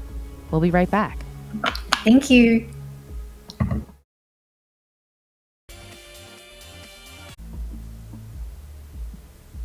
Welcome back to Lady Arcader's Attract Mode. On this episode, we have Zokubun playing Solid State for the very first time, sight unseen, and joining them on comms, we have a very special guest, Tanya, the game dev of Solid State and the founder of Vivid Foundry. And excitingly, one thing I wanted to mention really quickly is that both Lady Arcaders and Tanya will be taking part in Toronto Games Week 2024. So Tanya is going to be holding their own event titled Writing a New World at the Toronto Tool Library Makerspace on Sunday, June 16th. And then following that, later in Games Week, Lady Arcaders Out of Bounds Toronto will be live on location at Seascape, a sci-fi bar and game cafe. So that'll be a full day of awesome runs and an after party, I hear. So very excited that we will both be taking part in Toronto Games Week. Yeah. So Zokubun, would you like to continue to take us on our lovely journey through Solid State? Absolutely, because that's my bad, but we're in the middle of a very tense scene. We are. If you are just joining us, if we're just tuning in, this is Solace State, a cyberpunk themed visual novel by Vivid Foundry. As mentioned by Tazla, we do have Tanya here with us, and we've been learning about the world and the game Chloe, our main character, is an icona hacker, which I now feel comfortable saying is basically is basically a mutant. And we've just met Torrent, who is also an icona hacker. The first time they've ever met another icona hacker out in the wild, and now they're here trying to make sure Sueli, who is here underneath our hacking options, does not get hurt. We're in the middle of hacking this soldier named Finn. So let's take a look at what we can pull up from Finn's brain. Let's start with Finn used to live here because Aiko's calling that out.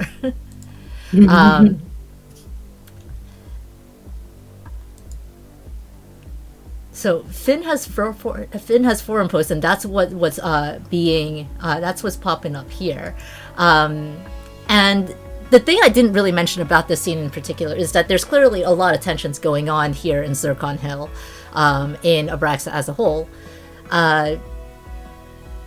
And part of it seems to be not just racially motivated, but also, as mentioned here by Chloe, class motivated. Which, let's talk a little about that, actually, Tanya, while we're going through this long hack. I don't know if you had a question about this specifically, Tazel, but you have a background in political science, along with cinema, so how much of that went into that side of things went into this work? Yeah, how did that influence your game development? Ooh, big question. But I really appreciate this question. I think in a way, I do think a lot about structures like societal structures that are deeply embedded and in terms of like the status quo, and how does that inform people's behaviors and belief systems and the internalized contradictions that they hold within themselves. And I think like Finn is a perfect example of this. This is someone who wants power and has unfortunately made some very bad choices associated with that, but didn't grow up in a good place. So there's definitely like some frustration with family that just showed up on screen. I'm looking at the kind of the live stream version rather than. I've been clicking through to read all of this, but I can bring that back up easily. Yeah, I keep doing that, so my time might be a little off. But yeah, there's like definitely in writing this story, even though, and maybe I shouldn't, as the author, I shouldn't mention like my writing and what I feel about it. But even though I think this character has made bad choices, and as the reader, you are, of course, encouraged to disagree with me or read him differently. I think Finn definitely has had some issues and traumas and health problems and systemic problems as well. And I think the political science background has really contributed to that. And another part of which that has contributed to my writing this game has been really about reaching out to real activists and going through an interview process that I think is very much more on the utilizing some of those tool sets of making sure that I'm covering aspects of politics that they will find interesting and that they want to cover as well, so that I feel like I can create something with a deeper sense of authority or a deeper sense of engagement and just realism. I think a lot of the stories that I've read, it's like, we have one successful protest, and then that's the end of the story. And then you get like this intertitle at the end that's just like, and then a whole bunch of people died in the Civil War. And I'm thinking Battle of Algiers, by the way, in terms of the film. And you're just like, what? That in itself, that intertitle is such a big part of that story. And so that's why I want to explore a little further about what long-term people who are in this field actually do and think. Now, of course, I can't necessarily show my sources and so forth because that would be probably something that is, well, that would be unprofessional, basically. But yeah, it's something where people have told me confidentially about like their feelings on protests and movements and so forth. And yeah, it's quite nice. I do love the movie Battle of Algiers, but I'm just like, that intertitle. Sorry, I'm just reading chat right now. It's beautiful. It's a beautiful film. I do wish that there's like a sequel in a way, because there's a lot of heavy lifting that intertitle was sharing with me. Beautiful film. I think it's 19...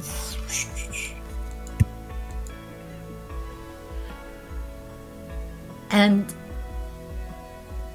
so while we've been talking about that, I've been clicking through the hacking, and chat may have noticed that I went for the more sympathetic option, but you also included an option to demean Finn. And so I am a little curious. We talked a little about this during the break, but this game has been giving a couple of us vibes of other great games where choices matter. Two that came up were Disco Elysium and Orwell, and you've also sort of referenced choices mattering. For example, earlier, I did not tell Hakeem about Rebecca. And you referenced that, that there is a branch because of that, where because Hakeem has never been told about Rebecca, that may influence how things play out. No spoilers, of course, but I am a little curious because this here is two very stark different choices. So. So when making the decision to make them contrast so much, how because again you can choose verbal violence or you can appeal, and there's never any guarantee that it works, but was it more a decision of, okay, well let's make this as contrasting as possible, like for example in Mass Effect, the Renegade and Paragon options? Mm-hmm. Or was it more, well, these are the most logical paths that this kind of conversation would take? Yeah, this is a great question, because this is one of the first scenes that I've ever written for this game. Before, I think the majority of the team even worked with me at this point in time. I think it was only Gabby Campazos who worked with me as the lead programmer on this game, and we only had the scene. So I will say that from the scene, there are multiple immediate outcomes that are very different, and some kind of immediate reputational changes. But also like just a slow kind of scoring system over time about social cohesion that's being calculated. And because of this particular section, you just immediately dealt with a major catastrophe. Guns might go firing off. And then you jump into basically an even further escalation of potential violence. But this time it's somewhat on a different vector is really what we were I wanted to showcase basically with this part of the writing. And then we really put this together with the level design and so forth, and of course you get that like bright red changes memory option with Waylon. Going back to what you mentioned about the like the Renegade versus Paragon, I would like to pause you for just one moment, Tanya. Yeah. I'm going to do the same thing I did with you earlier, Tozzle, except this time I'm going to put it to chat to help me decide what we're doing here. If we could get a poll up in chat, are we going to change Waylon's memory to save the situation, or are we going to tell Torrent and get Torrent to do something about it? And I'd love to get a poll up and have chat help me decide, are we going with the big angry red option, or we're going to sit back and let Torrent handle his brother because he knows his brother best. And let's go back to that Paragon and Renegade comparison from Mass Effect. But really, really quickly, I just want chat to realize that Torrent's brother does have the syringe gripped in his hand, and he's about to do something that we don't know to the soldiers. So that's yes, thank you for pointing at it. We need to either tell Torrent to do something about their brother, or change his memory to briefly forget what he wants to do. So the poll is up, chat. Put your responses in so that we can decide which choice we're going to make. And this one, I'm not telling you Chloe's opinion on the matter.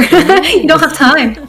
Yeah, this is like a sudden, like, this guy is like striding towards you kind of situation.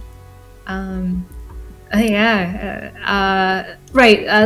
Paragon Renegade. Sorry, I interrupted you. Oh, no. It was perfect. It was perfect.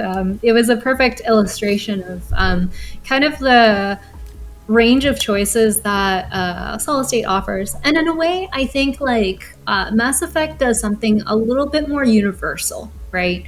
Your shepherd can be anybody. And your shepherd can basically verge into like building a whole universe of dystopias, like of terror, let's put it that way,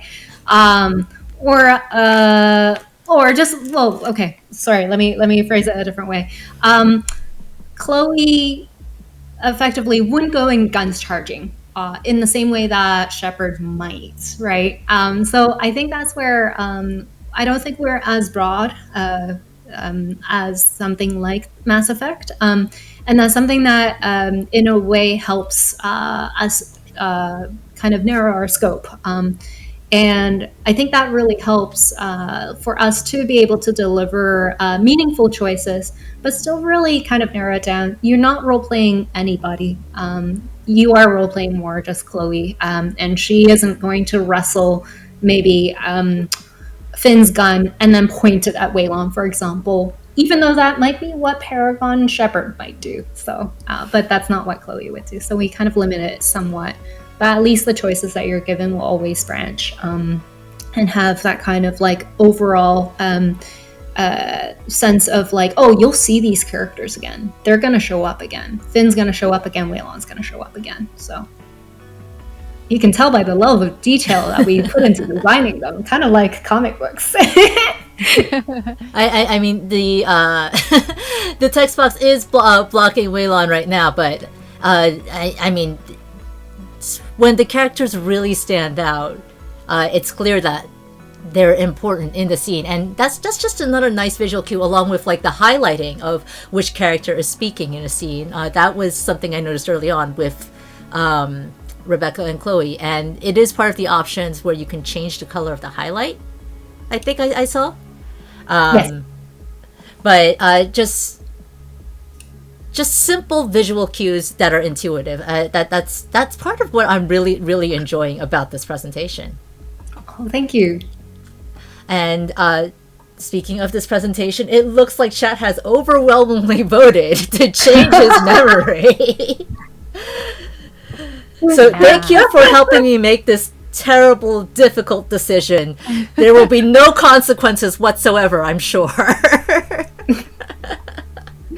That's what the game is for.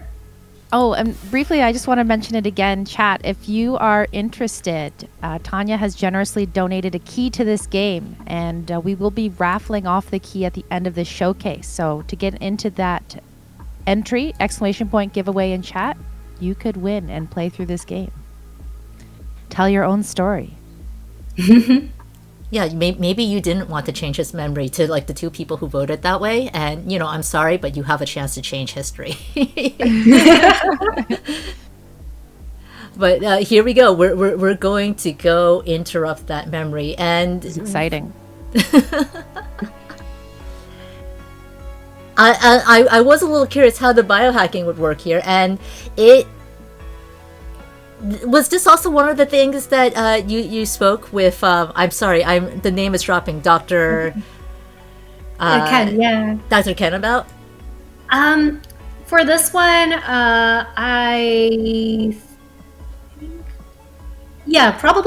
for the scene, yes. I had to make sure I got the right part of the brain. Yeah, that's what I was looking for. Hippocampus. Yeah. Yeah.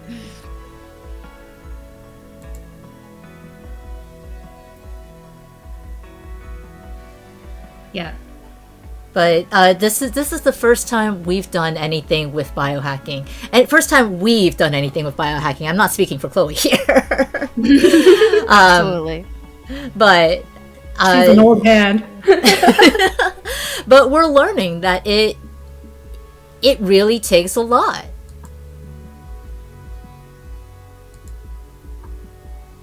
And Torrent is learning as well, and it looks like we're about to have maybe lost some of Torrent's trust. Yeah, Sorry, big chat. Oh no. Well, you know what? This was chat's decision. That was their informed choice, and we are just, reaping the consequences of those actions that Zokubun definitely said there would be none. Yeah, definitely. I did say very later on, I guess, after some people might have put in their vote that, oh, you're gonna see Waylon again. Oh no. I mean, you can still see Waylon again, and Waylon can still be permanently altered. Oh dear. Just never remembers that there was a syringe in his pocket. 5 years Hopefully later, it's capped. Waylon finds the syringe in his pocket.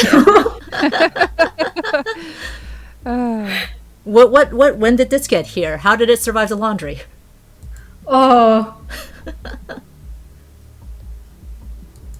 Is there laundry in this universe? Yes, there would be. Not a question I get asked very often, or ever, I think, but yes. Look, I go places where no person has gone before. These are the things that keep me up at night. Well, see, like when we think about like the little day-to-day lives of game characters, the first thing we always think of is bathrooms, but not laundry. So truly, laundry is the important question. I have a drawing of Torrent somewhere, literally like hacking in a laundry room. Are you serious? Oh. I need that on a poster. That sounds awesome. I think I actually do have it in print format. That's amazing. And so one of the first things, if you hear me tapping away accidentally again, that is me. Because URLs are hard. Speaking of print format, are you wearing a shirt for Solace State? I am. I keep slouching too much so no one can see it. It's such an amazing shirt. Do you have that merch available? Like, can people get that, or is that like custom dev only sweet merch? It is like I can probably get this this print again pretty easily. But it'll be hard for me to get this exact like cut, unfortunately. Right. Yeah. It's a very cool shirt. It's a very cool shirt. It's like a tunic. I've been eyeing it the whole time. It's really sweet. Can I ask if the modifications on it were things you did, or if that's part of the design? Oh, it was part of the sleeve design. and the slit. Yeah. So I didn't do the. I don't know if you can see like the look of envy on my face right now. So I didn't tailor this. I don't know how to like do much more beyond like hand sewing. But yeah, I just found it without a print, and I just added to it. Yeah. The one thing I am like cautious of course, is like number one, going with a reputable print shop to try to get this kind of put together. And then the other part of it is also I don't want to like generate a lot of waste of like unsold T-shirts and so forth. So I'm also cautious of that aspect as well. And then over time, I think it's just kind of like I just started focusing on different aspects of development. I never reconsidered actually putting on a T-shirt until you mentioned it now. So thank you for mentioning it. Maybe it's something I should definitely put back onto my to-do list. I think it looks really cool. Oh, thank you. Thank you. I think I was trying to look up my own print shop URL, which I forgot what it's called. The poster, the hacking of the laundry room poster, which is now going to be like on my wall here next to me. My inspiration. Right. Well, while you're looking that up, Tanya, I'm going to go ahead and summarize what we're doing here. Yes. So we're done with this operation. I'm going to call it an operation. You can't stop me. We've gotten Sueli out of the bad situation, but also Torrent has had to play. And is there a log feature actually? Yes, there is. You want that? Yeah, there you go. History log. Here we are. So Torrent has had to play someone, as he mentions, diametrically opposed to himself.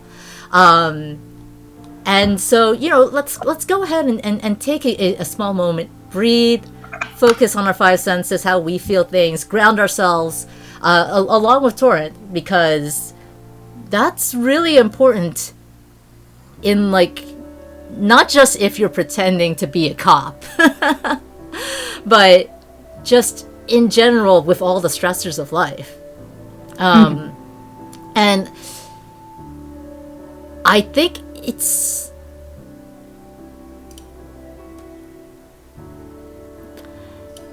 a really sweet scene where Chloe is trying to talk down Torrent from that burst of adrenaline and fear that he just had to live through, but also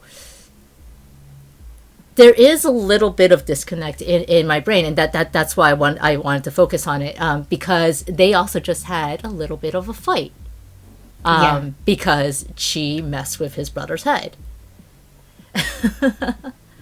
And I am wondering if, like, it seems like the scene plays out the same. Like the text would play out the same, like as if you had told Torrent instead of making Waylon forget. And so I am wondering a little bit about like at some point in the writing process, does keeping track of all those details just get too much? Because this is the kind of thing that, like, I as a player, I'm like, okay, I'm in the moment, I'm focusing on this, and this is just what literally happened in my head. But I figured the writing process, you're jumping around all over the place. Yeah, I think I'm naturally like that too, even when they're pausing for a moment. Yeah, even when it is a little bit more linear in the narrative writing, I do tend to jump from like dialogue to dialogue without finishing my sentences as a writer.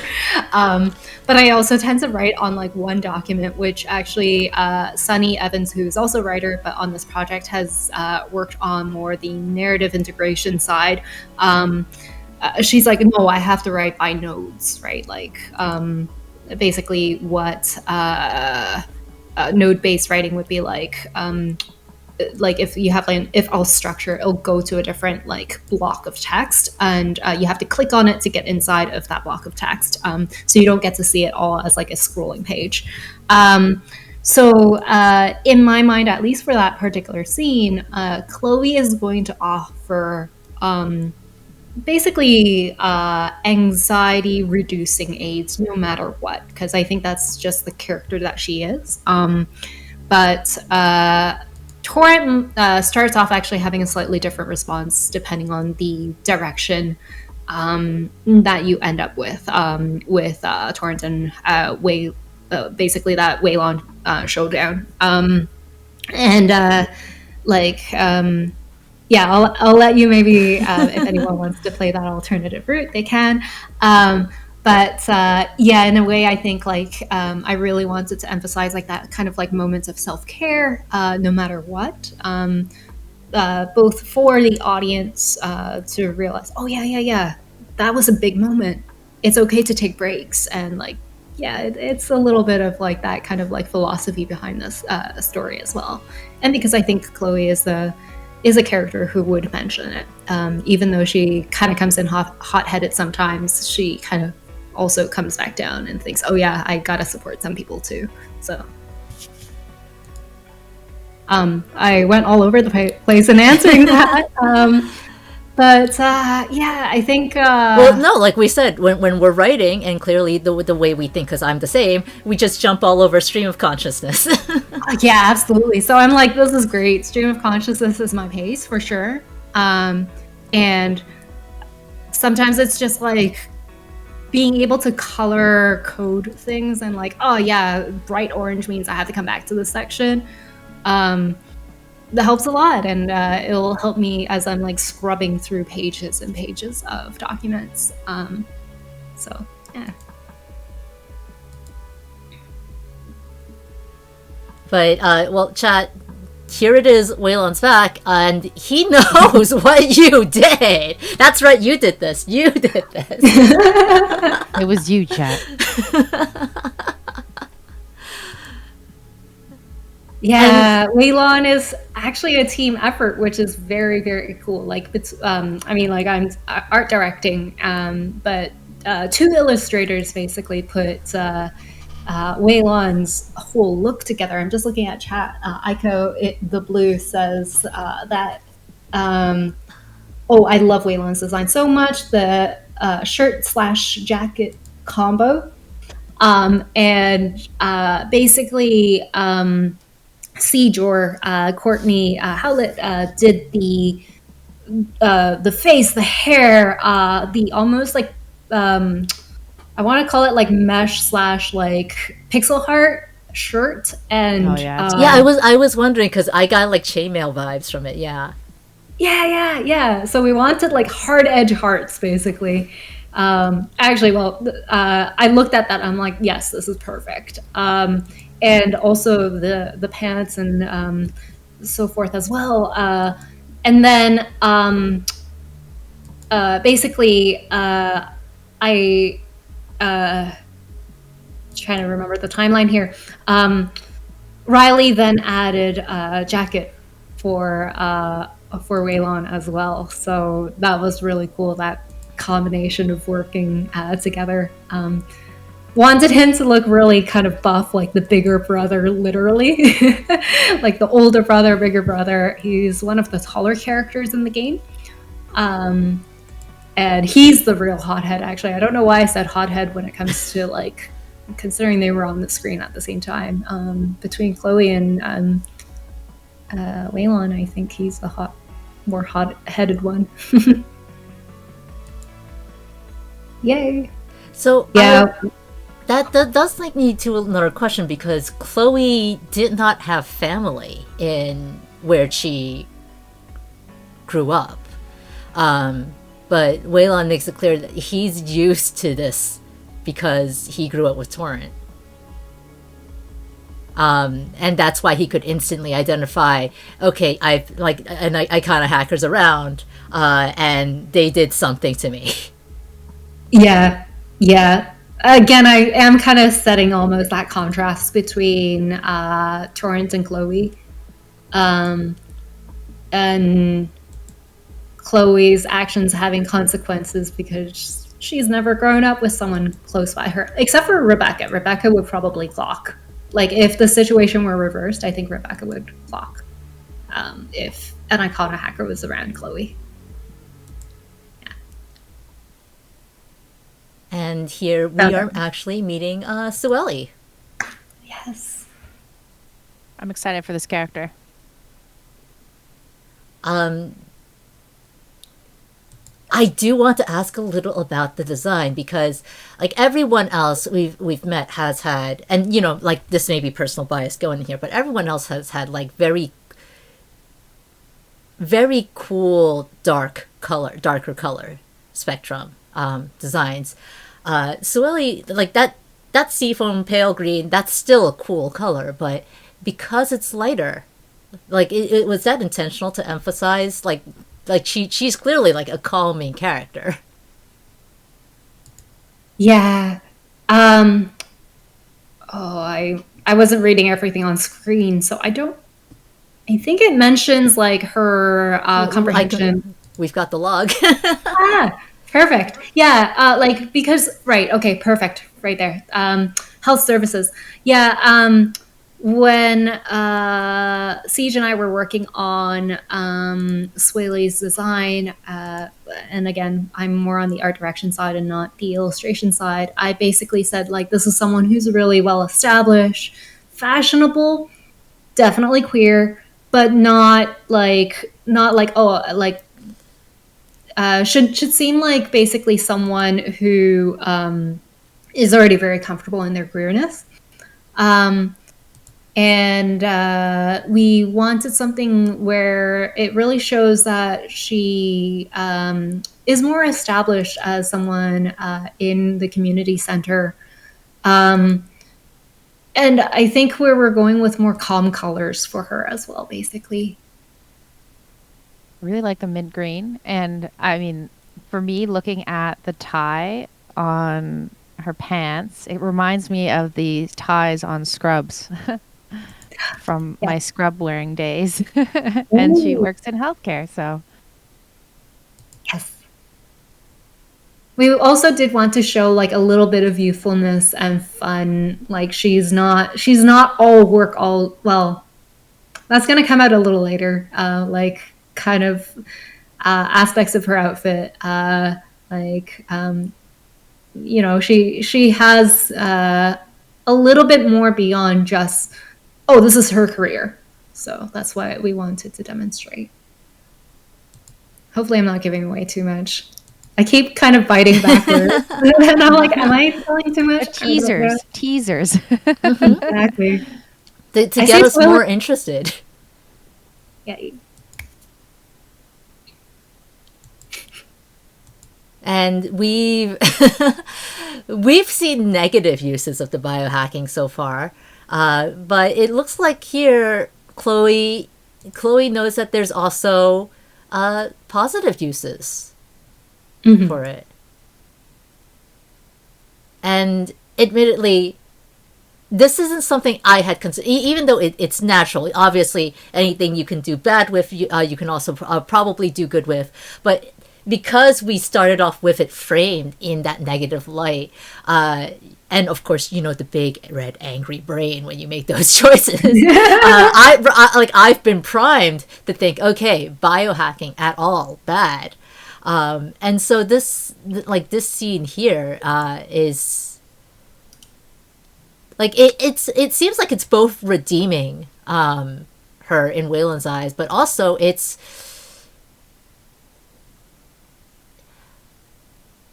I don't want to say it's redeeming her in my eyes, because redeeming is not quite the right word for it, but it's certainly showing a different side of her. Yes. That she because when we were introduced to her knowledge of her biohacking, she went for I need this to defend myself. I need to attack with them. But here she also offered for Torrent earlier, but you know, Torrent refused, and it was already after we'd already done something negative. But here that she's using it for a positive change is really emphasizing, yeah, no, there are nuances to this. Yeah. It's also showing her compassionate side too.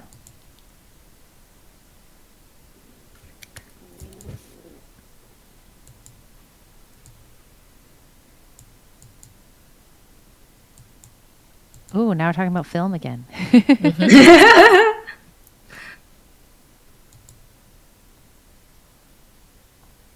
I have kind of a random film related question if you're interested, Zoka, while Yes. you're working through this. Oh, go for Um, it. so find it interesting to see how video games begin to influence film. So things like the respawn, I'm using air quotes, effect in like Edge of Tomorrow, for example. Do you have any ideas you enjoyed seeing in film or would like to see attempted in film? That are in video games in general. Yeah, like Hmm. how video games influence film. Oh, that's such a good question. Uh, Like for me, I can give my feel just from my healthcare background is I always, you look at the modifications, right? Or ways that we can heal people in faster and quicker ways. Like I like those how those transcend into film. Because a lot of interesting things that we saw in the past, like we can talk about Star Trek, right? Things that we're only imagining back then slowly work its way into reality by yeah. shows and film. For some reason, I'm stuck on like random number generation Ooh. thoughts, but I'm like, how would that work in film? Mostly because I've been looking more at like kind of like crunchy RPG elements. Again, not making any promises because we don't have anything announced yet. Um, but I'm like, how would that work without it not being like, like cliche video games that make it onto film and like it just doesn't work. Like I'm just trying to. Now I'm No, puzzling over this. with the whole RNG aspect, it's almost like Yeah. making a choose your own adventure film, Yeah, right? yeah. Having But that interactive random piece to film, so maybe like your group's experience won't be the same experience someone else gets when they yeah. watched it a week ago, let's say. Yeah, and I think so then there is a bit of a crossover between that and like FMVs. Uh like Her Story, for example. Um yeah, I think it's kind of interesting. I mean, like there's definitely been an increase of like escape room films, which is interesting. Also, escape room, I guess, like reality shows. That's very, very gamified. I don't know. Some of them are really. I say go with your gut. Stick with the RNG. We might not know how to implement it right now, but the Yeah. random number generation, that's interesting. That's something that we could think about and ponder over and have conversations about for hours, I feel. How can Right, we right, get right. how can we get random number generation into film? And do it in a way Hmm. that's, like you said, not I'm gonna say the word tacky, but Hmm. you know, smooth, like a smooth transition. Very Yeah, interesting thought. Very yeah. interesting thought. Maybe it's a bit camp too. Mm-hmm. Maybe. I Yeah, haven't so like fully coalesced into thoughts about this. Sorry for the difficult question. I was just No, thinking about no. it. No, no, no. Don't apologize at all. I love it. I love it. That's what the live stream is all about, I think. It's for these moments, for sure. Um, Looks like we're coming up to another choice here. What are you I have thinking, been stuck Zoku? on this a little So what because what are your thoughts? Tell us your thoughts. because so let's go back a little here, where we've gotten Waylon to back off. We've established that we've done all we can here, and we're about to head back out. And in this moment, that's all the context you're getting. In this moment, we can choose to either look at Swilly or look at Torrent, and uh, this feels kind of like a romance decision. I can tell you what I would choose if that helps or hinders. I mean, absolutely, go for it.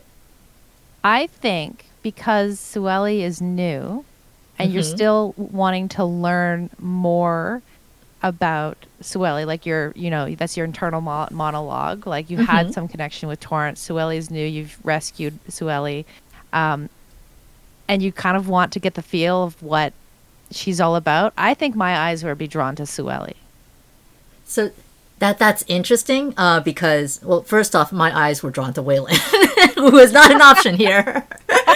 Waylon just has the most eye-catching. He's standing in the center. He's got the most eye-catching outfit, but he's not an option. The thing I was trying to figure out is what would Chloe, as I have read her so far, be the type to do. For example, I've established earlier that I thought of her as guarded, but because she felt that closeness with Torrent, she was willing to open up to him even after that immediate meeting. On the other hand, we've just had the awkward post, sorry I messed with your brother's brain interaction, and I've been clicking through the scene where she snarked at Waylon out loud multiple times. And so maybe she's feeling a little awkward around Torrent, and so her eyes would be drawn to Sueli. On the other hand, Sueli's new, and so she might prefer to look at Torrent for that comfort. So that's like where my head is bouncing at right now. I feel Chloe's curious as well. I'm maybe going to take little... that for me. Because Waylon is still not an option. Zoku's going to be writing their own fanfic on Solace State. Prepare yourself. 500 words of snark. I was trying not to laugh out loud. Oh. Or laugh out loudly, but that's amazing. I mean, he's asking her questions and she's like, do you need a truth serum for that? and that was like, oh, she's not holding back. Oh. So, I did want to say before you jump into maybe the next section, if that's okay. Sure. Yeah, it was, we set that up to basically telegraph that, unfortunately, Waylon's not a romance option in this game. So, I'm so sorry. Oh, no, I want to be clear. I wasn't looking for Waylon as an option for romance. I just wanted more snark. oh, yes. That maybe in the future, we might be working on something that includes Waylon as a romance option, perhaps. Yes, it did telegraph. Okay, this seems like it's a romance option, and this person is definitely not one. That's good. Love the shader work by Seamus, by the way, Seamus Lee, one of our lead programmers. It's amazing. It kind of looks like holographic stickers. Mm-hmm. Yes. Very cool. Yeah. And it's a slightly different effect from the... I'm just going to go back to referring to it as glamour, but like when they take on the IDs of other people, like it still yes, icona hacking is happening, but it's a very different one. Yes. This is now Torrent's power.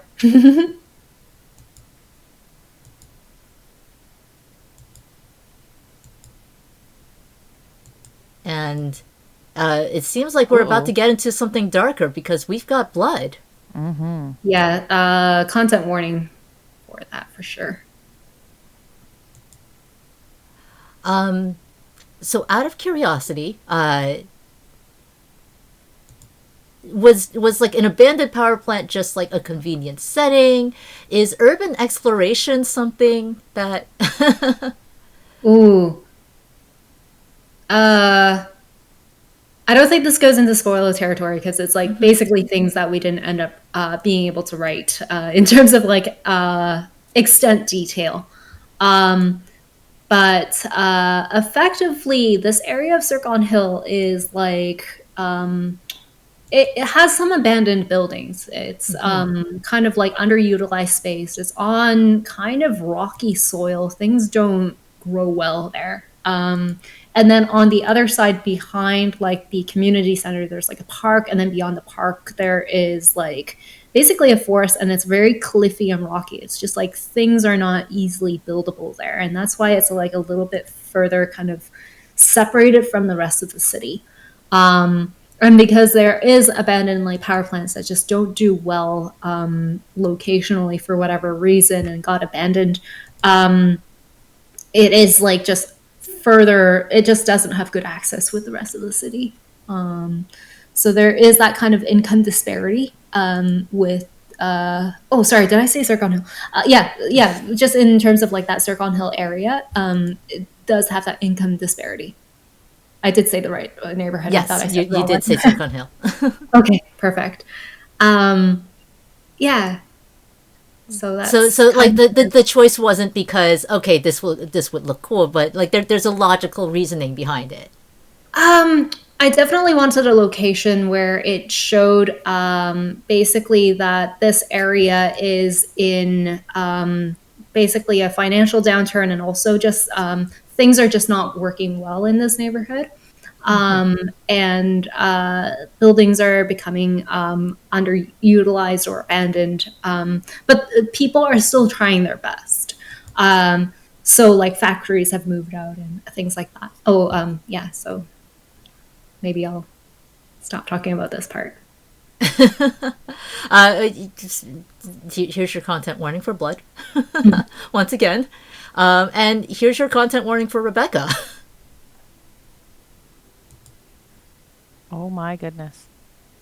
But yeah, that's a drastically changed Rebecca.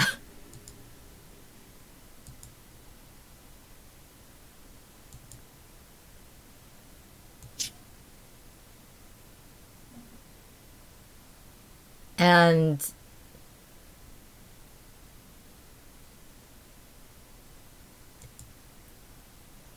sorry, I'm like trying to parse this text so I can summarize it. But clearly, she's been through a very traumatic experience. We don't have the full details other than there was a lot of blood and a little bit of pee in that power plant. I'm being glib about it. It was definitely not a glib experience for Chloe and Torrent. But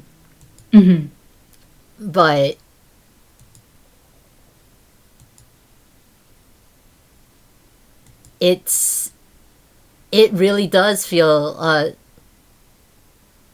striking how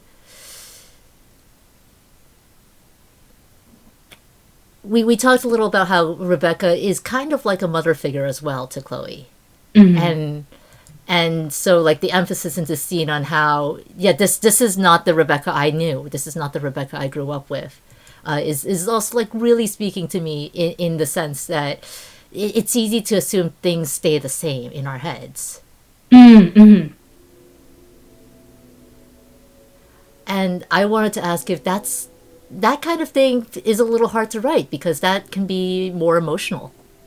Absolutely. I think I'm the kind of writer who absolutely does cry when I write like really, really tense scenes. And even like, I think certain flashback scenes are extremely hard. So there is a flashback scene coming up. In terms of content warning, it does talk about Rebecca is able to kind of go back. There is. Do you want me to mention any content warnings? I think you said no, right? I mean, if it would be helpful for chat to know, absolutely. I know content triggers are different for everyone, and I would like chat to be forewarned about that if that's something that would help them. There is there's definitely blood. There's death coming up, and there is also torture as well. Ooh, okay, So just yes. keep in mind that note for sure. Yeah, thank you. Definitely feel free to mention content warnings when needed. Yes. The torture one does not show any blood though. So it's just it's more psychological. But he also just this. I mean, we're 2.5 hours in because we've also been like talking a lot, but like really at this point the stakes have been seriously upped, and Rebecca being broken is a really good, I think, signifier to that. I feel like I didn't answer your question earlier about is it difficult to write? I felt like the gravity of where it was going needed some sort of death. It needed some sort of like trauma that some people in society will find that they can basically find repulsive, basically. Trying to phrase this in a way that doesn't give spoilers, yeah. Like there are certain things that like laws are supposed to prevent, basically. And the stakes have to be risen enough, and I think a lot of like here we are with the blood, by the way. Mm-hmm. A lot of the revolutions or movements or protests do sometimes have very traumatizing experiences to spark such a protest movement or revolution. So that's where that's coming from.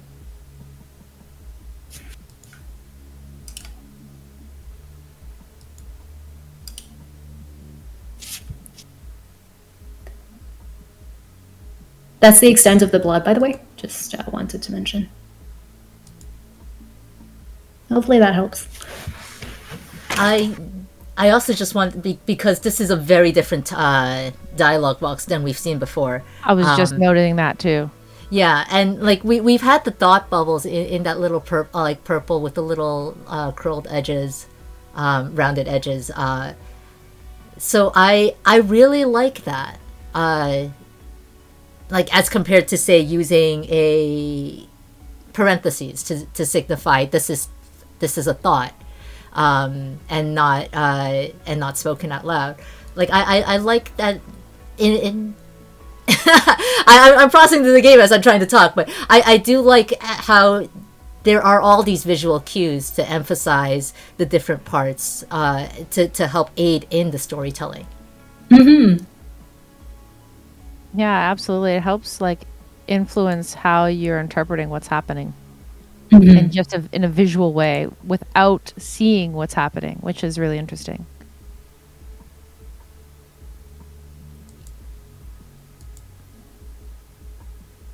Oh, we have a choice again. I feel like the most empathetic choice is if Sephora's still alive, as compared to the information. So I'm not even questioning this one. This is someone we care deeply about. This is someone that we want to know, that we want to show care to.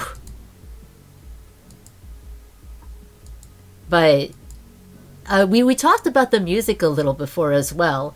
The silence before, when she was trying to process, and then now we've got this very desolate, still electronic vibes, but very desolate sounding atmosphere.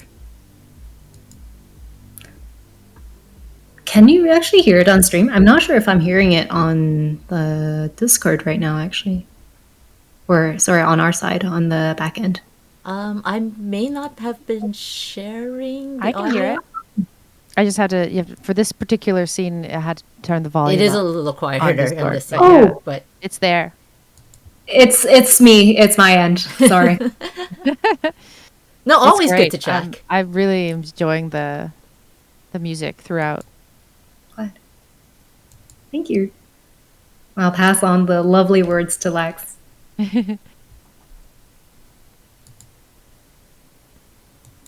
And of course, it's easy for us to like sort of sit here and dissect.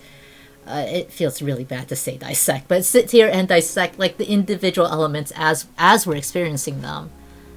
But I'd like to ask a little about the production process. How did that work? Did you have you said you were more of an art director than like directly involved in like saying this detail and this detail. Did you have like a specific vision, and just sort of like, or give ideas, or did they come to you with, okay, this is what I'm getting from this, you pick? Like how did that overall process work?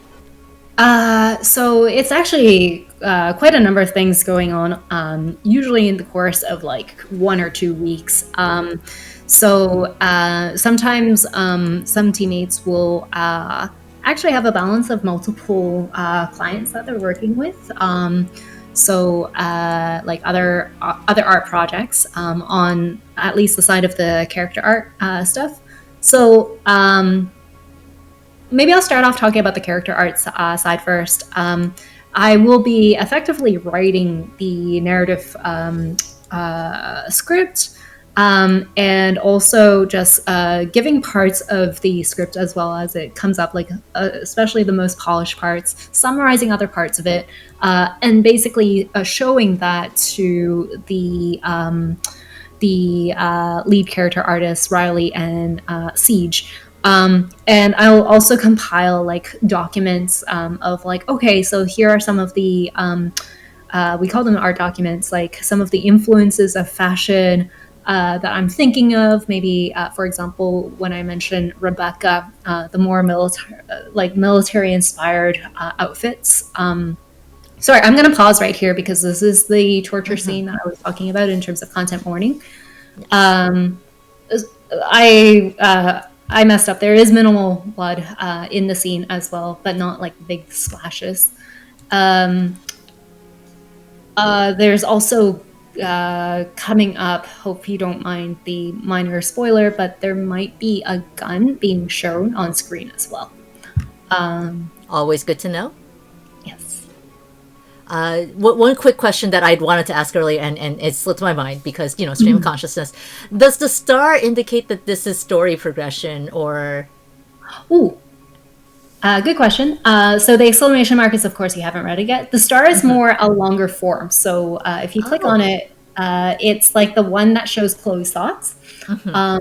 And yes, so the ones without a star do not have additional information, basically. It's like the shorthand version of the hacks, but these ones are much longer. They're like basically the versions that the person you're hacking has read in the past, basically. So I would like to emphasize that I vaguely recall this being in the tutorial, but my information retainment is great. No, it's okay. We've been covering so much, like so many interesting details, and you know what, like I'm not good with like reading and talking, or like typing and talking at the same time. Like like two different things. So I'm actually like I'm wowed by like zokubun, your ability to like read and summarize and then also hold a conversation. I'm like, oh god. I have had the benefit of having Tazel here to help pick up my slack as well. And your conversation is immensely interesting, and again thank you so much for, like, we're not done with this yet, by the way, folks, but thank you so much for sharing your input and answering the questions that, like, both Chad and Tazel and my questions. Yeah. And going back to your earlier question, actually, about like what does the pipeline look like? So I'm actually balancing like art direction. Sometimes I'll even like jump in and do like sketches, and then the illustrators pick up on like, okay, there's a character that didn't show up yet, like who has like basically triangle and like different geometric shape cutouts on the knee, on the knee of their tights. So it was like I'll make like minor doodle suggestions over the course of the process of the character art. So that's like one of the things that I do that's like shared in terms of like shared responsibility. But I'm not the actual person going into the programs like Clip Studio Paint to actually do the majority of the illustrations. That's done by primarily Siege and Riley. So Riley designed actually the cult figure character. Oh, okay. Sorry, his name shows up in the scene. I blanked. Hurricane, and also the prisoner Quintus as well. So that's Riley's design, whereas the soldiers are designed by Siege. And then, like over the course of the week, I can be doing like business development, PR, writing the game narrative, budgeting, all of those things. Also doing a number of the level design. I think so far, yeah. In terms of like all of the environment art placements are done by me. The scene where I said it was the first scene that was ever created, where you're playing the really dramatic hacking sequence with Swaley at gunpoint and Finn threatening her. A lot of the environment art in that scene is also created by me. Some of the later ones are created by Lauren. Yeah, so there's kind of like this ongoing kind of different hats that I'm wearing, and sometimes other people on the team are wearing as well. This scene. Oh, sorry. I think. No. I'm like really hesitant because I don't want a child Chloe to shoot. Yeah. So this crossroads that we're at, is Chloe going to shoot the Hieratang? Is that Yes. that's what we're. Whew, where does she have the? Where did the GUN come from? This person has not been giving up information. Chloe is actually sympathetic to them, but even more so after the hacking, because she's learned he just had a normal life. She had someone who loves him outside of where he is and what he does, and now he's here and he's been tortured by the cult leader. And I have to emphasize the cult leader. When I was saying earlier, like some characters really come into focus over others, I was thinking, yeah, like the ones that really matter to the story, you get faces, but Hieratang doesn't have a face. No, it's blurred. But his design from the start makes you know immediately he's got impact. Yeah. That said, I really don't want to shoot. You don't want to shoot? You don't shoot, Zoku.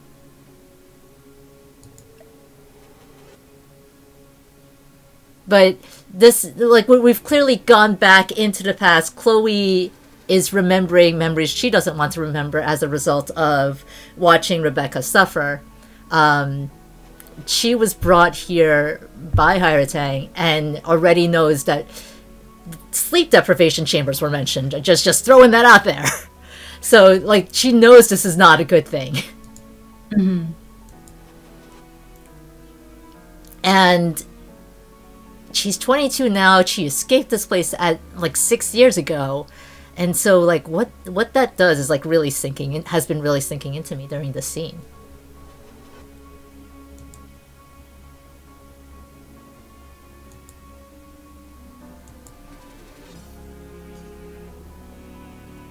And I'm a little curious if this is before she's met Rebecca, and the fact that she's being asked to use the gun, like, clearly shows he doesn't know about her icon hacking, which thank goodness.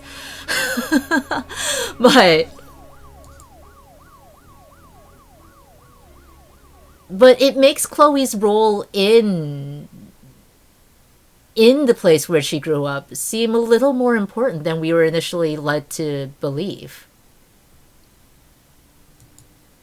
And obviously you don't actually have to confirm, deny, spoilers, whatever. Just giving my impressions as I'm playing through it. I will nod and shake my head at the same time. I have been seeing the nod and reaction. I have a little bit of a deeper follow-up question, if I'm allowed. Go for it. So, obviously, cyberpunk is a genre that is often used to critique or examine current events, especially from political perspectives. What are some of the themes Solace State is aiming to talk about here? Is there no politics in your chat? No, I'm just double checking the rules of the community. Human rights are not politics here. All right, yeah. If that helps. Yeah. It feels like that word. But also, if it is important to this discussion, then I think we can take it as a discussion. Yeah, this is what the game's about, like this is what your passion project, what message you're trying to send to the world. Sure. Yes, I didn't mean to be glib about it, but I did. Oh no, I totally understand. Yeah, I did want to double check, like different places have different. Yeah, exactly. Yeah, so at the end of the day, the most broad statement I really want to make is, like, civilians still do have a voice. Their emotions matter. Their emotions in the political will of the people should still matter. Now, so much has happened since 8 years ago when I first decided, oh wow, I really want to create my own game. I have this idea of Chloe, Rebecca, and Torrent. Yeah, those are the three characters. And Alden, who you haven't met yet. And I think so much in the world has changed. The way that we talk about politics broadly, and even this whole kind of conception of what this word means has changed. It feels like every kind of step forward brings us 2 steps back, or vice versa, right? 2 steps forward, 1 step back. And I think it is a re-emphasis on how important human rights is, how important diversity is, in that even as a movement, different characters can have different perspectives of like how a community can become stronger, so that the people at the very top will listen and make sure that the policies that they're creating are actually not going to punish the people who are the weakest and the people who are the subaltern, or folks who are most lacking in having a voice or having representation. So there are times when, and this is deliberate, that even a small, soft boy, Torrent, will disagree with Chloe. And they have different perspectives on the political community. They're different people. They grew up in very different environments. Later on, you will meet, for example, labor rights activists who you may or may not see eye to eye with, depending on the choices that you take. You'll meet, I know I'm giving some spoilers, but you'll meet an artist who is like, I did everything right. What the hell? Why is my life so hard? And heck, I feel that sometimes. Like we can, why is it that an artist can put so much of their lives into a piece of artwork and still have a difficult time making ends meet? And you know, like what is that all for? So it's a lot about like, what are we doing really as a society? Why and really questioning that at the end of the day. Now, I have been looking at a lot of like modern movements and so forth over the course of this development. Don't necessarily, I don't necessarily need to name all of them, but I think like um, most of the ones that have basically changed in any sort of political structure over the course of the movement usually do involve such a huge diversity of people. In terms of like political change, I mean like the political responsiveness to being more inclusive. And I actually do have a chart of that, and I did a presentation of that at GDC, or Game Developers Conference, this year in San Francisco. And it really does require people from different parts of society to come together and demonstrate and talk about what they need to change, to have a kind of change in the ideology and the established structures, basically. Yeah, and you can see like Safor, Rebecca's girlfriend, and like the family, the household family that she's kind of part of. Like, this is a well-off family as well, so you're getting like glimpses into different groups of people.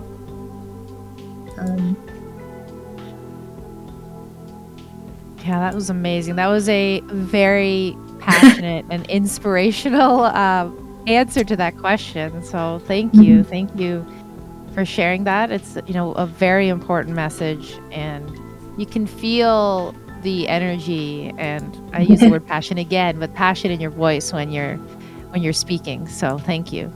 Thank you. Yeah, it's very clear how much this project and means to you and how much you've put into it. And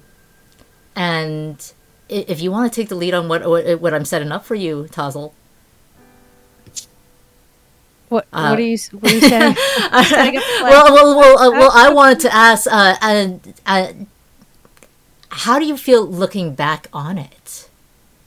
Like you've seen people play the game, whether you're beta testers, streamers, you have gotten Tazel and my reactions as we're going through this. Like how does it feel to see how people are reacting? Does it feel like you've gotten what you wanted out there? Ooh, that's such a good question. I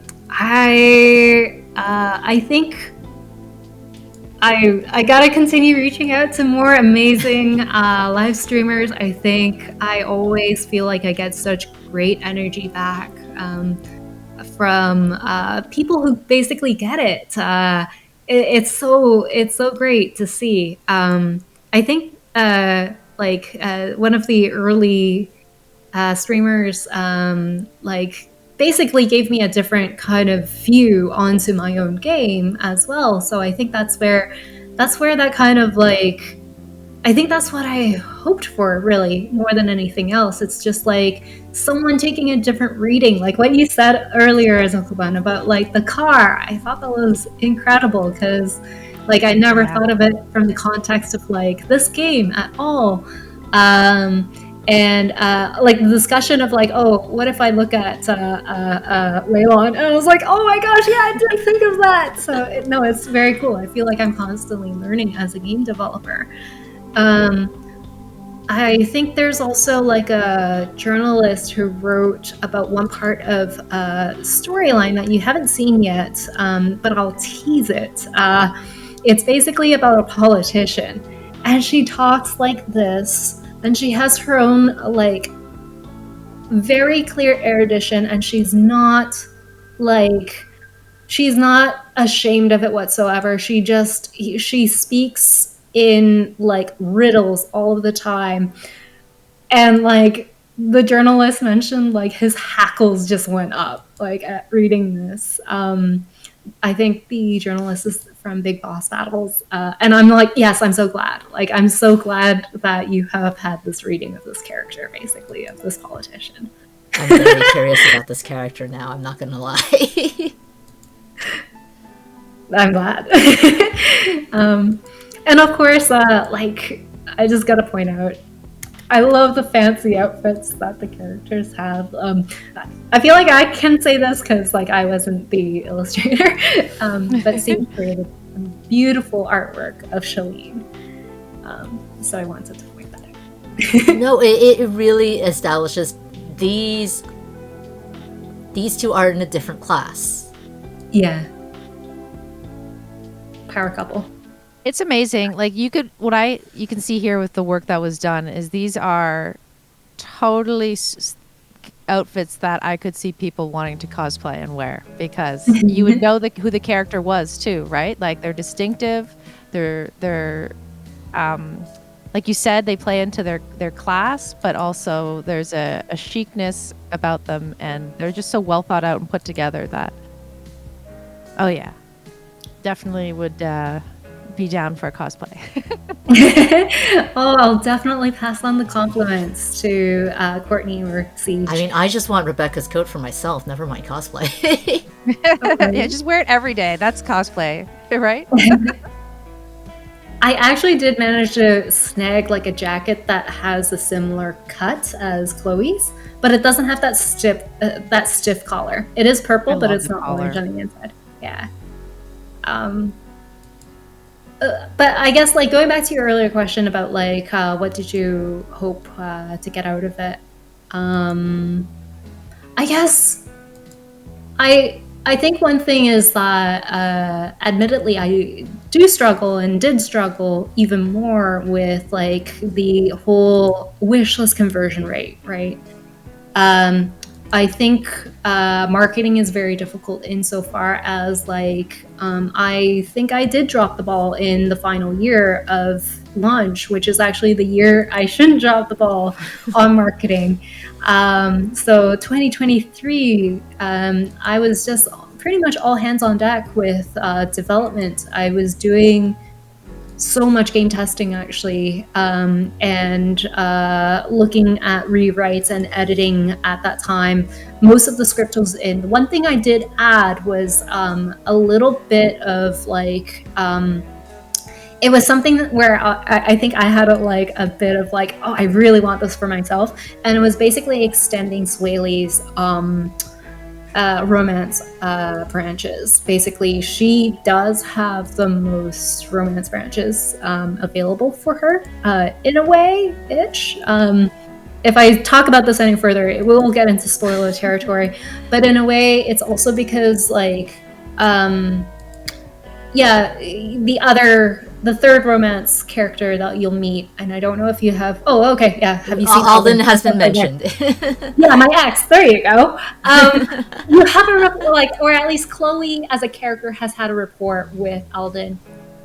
Swaley not so much, but Swaley also doesn't have the connection of an Icona hacker that Chloe immediately kind of latches onto when it comes to torrents. So that's why, like, we wanted to kind of almost, like, add more to Swaley.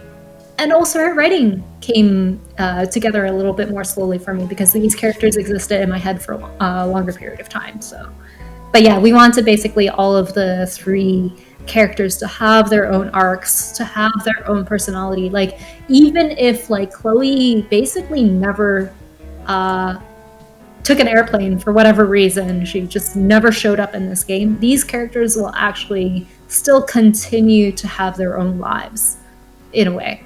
Like, that's the, how should I phrase it? Like, Chloe will change these people's lives, but I wanted them to also have their own arc as well. Yeah. No, that makes a lot of sense. I see it commonly said in writing that the story, the characters will take a life on their own. And so I think the approach you've taken with they already have lives of their own, this is just part of their story. I think that's a great approach to it. And I'm also seeing, like, with the short introduction we've had to Alden here, Chloe snarks, he's always loved the warm embrace of the status quo. He works for the big evil evil corporation. I feel like I can say evil now. We've seen they've assassinated someone. And so the three romance options are, like, represent three very different things for Chloe.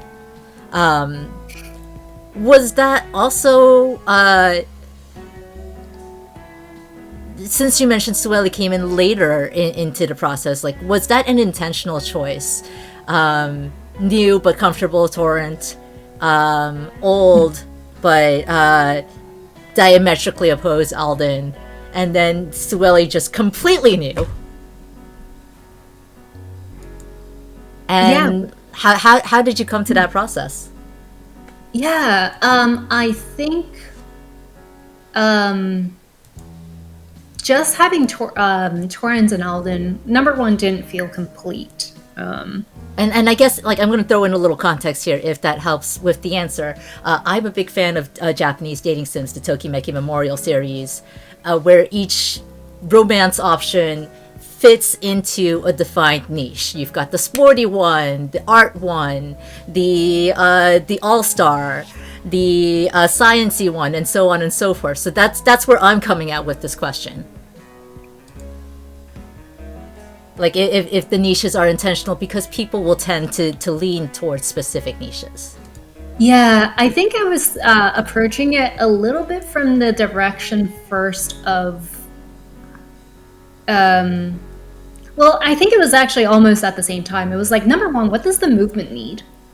And that was such a, like, it was a missing piece for Sueli to not be there. As being like someone who is still in her 20s, but later 20s, but definitely has been on the ground, part of the community, actually doing community action, knows some of the history of the ins and outs of specifically community action and anti-oppression and all of those things, has engaged with politicians. And I think in the case of Alden, there is a reason that Chloe's had a relationship, and he was the first, right? So I don't want to, like, erase that part of that history either. And then, yeah, Torrent is like the new comfort.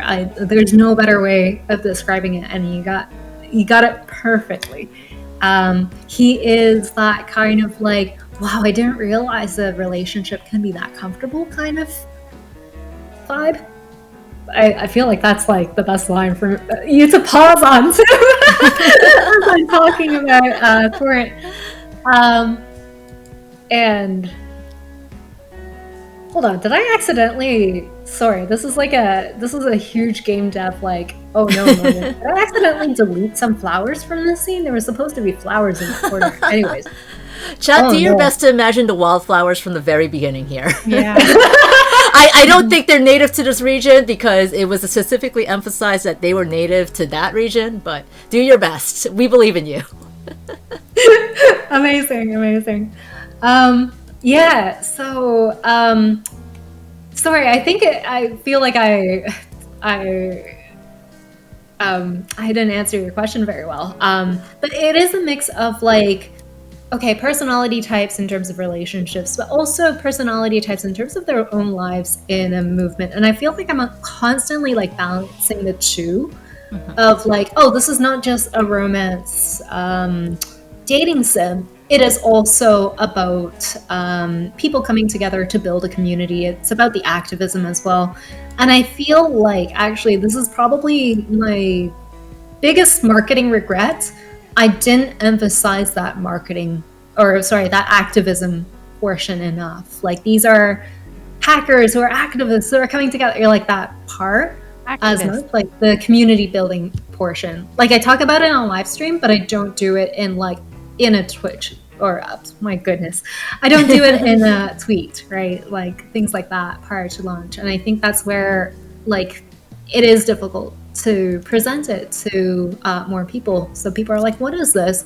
I don't think it's quite Disco Elysium. And it isn't.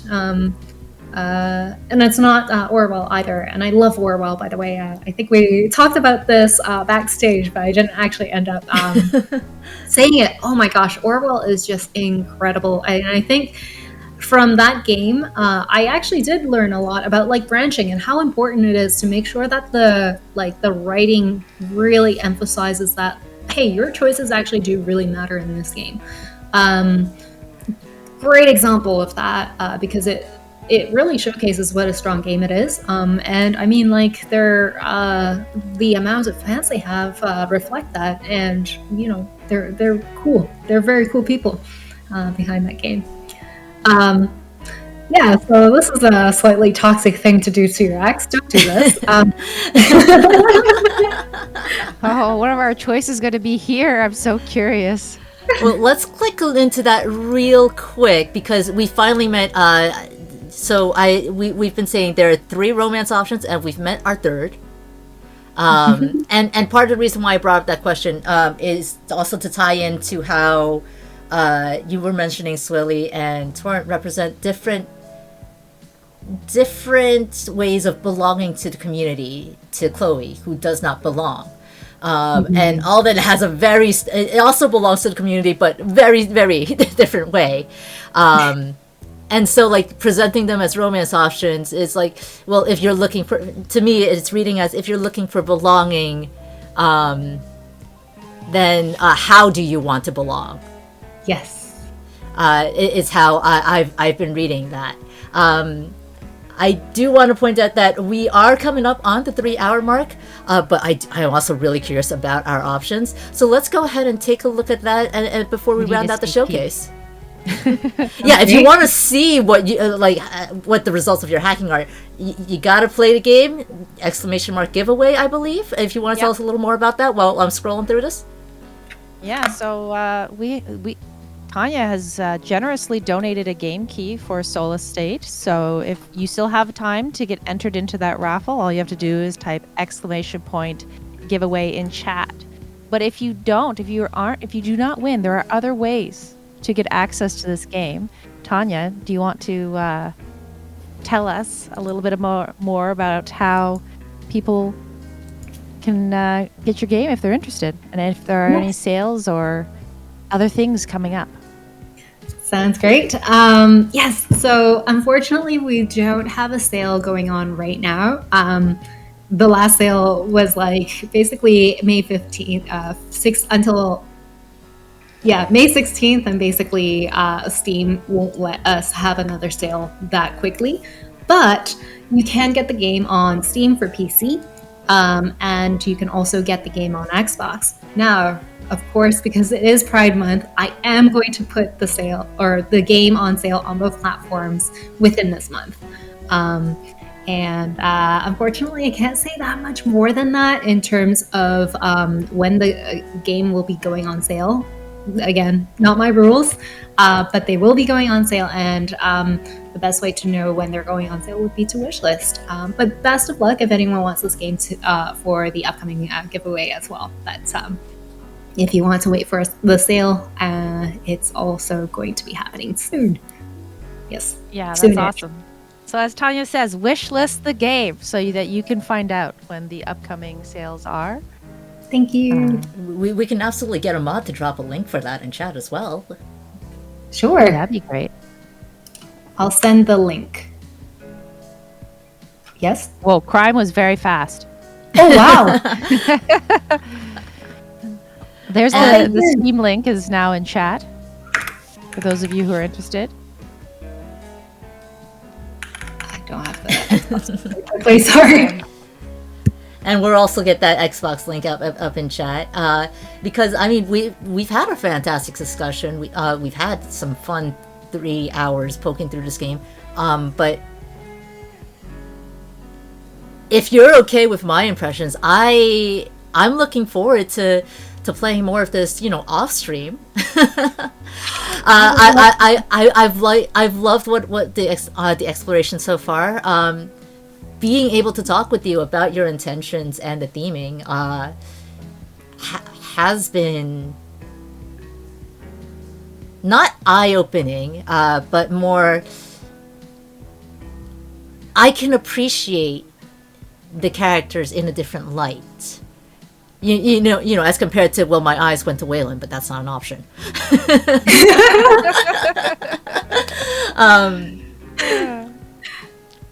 That's so funny. Now I want to like add that back in. Like, he has the air. Maybe I need to write like he has the air that he's taken, or something. He's got the eye-catching shirt. You know what I really think is interesting with visual novels, and absolutely they're fun to sit down and like go through at your own pace, which is obviously always a bonus to these styles of games where you can really think about and go back and ponder, like, you know, your own experiences, the characters' experiences, and make your decisions. But when you have it on a platform like this and you get to sort of experience it with someone who's playing the game, I'm watching the game, we have Tanya here who is the developer of the game giving, you know, their insight as well. We have chat watching. There's something about the group experience for visual novels. It's almost like, you know, you're watching a really good movie and you're talking about it with your friends as you go through, like, what do you think about this? What do you think about that? Except even better, because there's so much more emotion and layers and depth behind it that you really get to have great conversations and great experiences while doing it.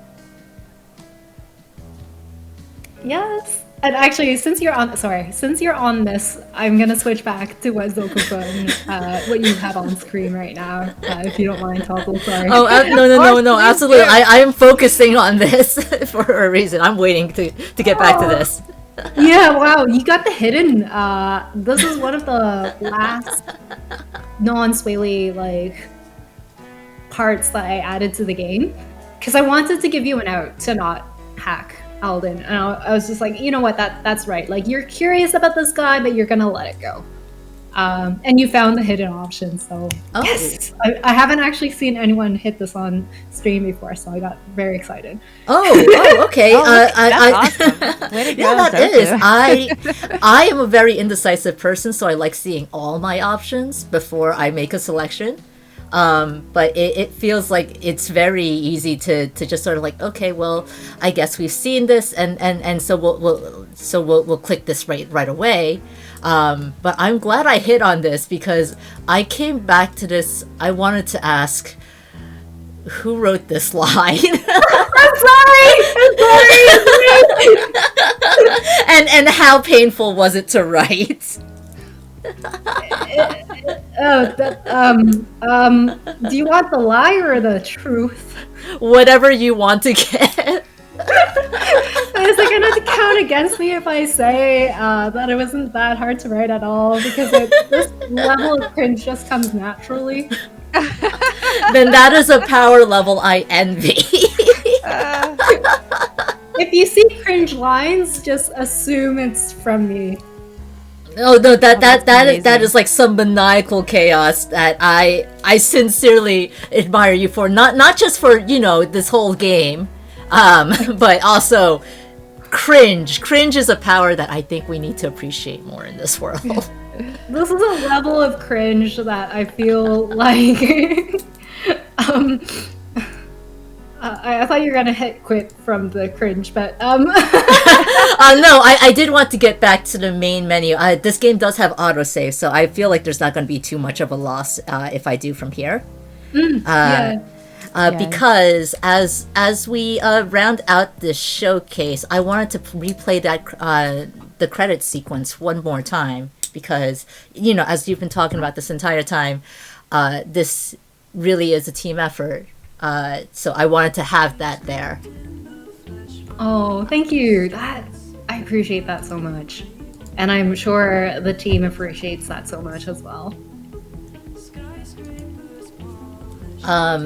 But yeah, so let's round out the showcase. I've been Zokubun. I am a very casual variety streamer on Twitch, and as you can see from my t-shirt, I help out with a bunch of different things, including Lady Arcaders events, which, by the way, we've got some fantastic events going on. If Taza, you want to help me tell everyone about them? Yeah, absolutely. So it's kind of a double celebration here because both Tanya and Lady Arcaders are taking part in Toronto Games Week, which is coming up shortly. I'll tell my bit, and then Tanya, you can shout out your bit as well. So on June 18th, Lady Arcaders Out of Bounds Toronto will be live on location at Seascape, which is a sci-fi bar and gaming cafe here in Toronto. So if you can catch us in person, you're more than welcome to join that event. It'll be from 2 p.m. Eastern to 2 a.m. in the morning, but it'll also be streamed live here on Twitch. So please, if you're able to, join us for a day filled with amazing Lady Arcaders going fast and having a good time. And yes, Tanya is also hosting their own event as part of Toronto Games Week. I believe it's on June 16th. Do you want to tell us a little bit about it? Sure, yeah. So it starts at 4 and it runs until 6 p.m. And it is located at the TTL Makerspace.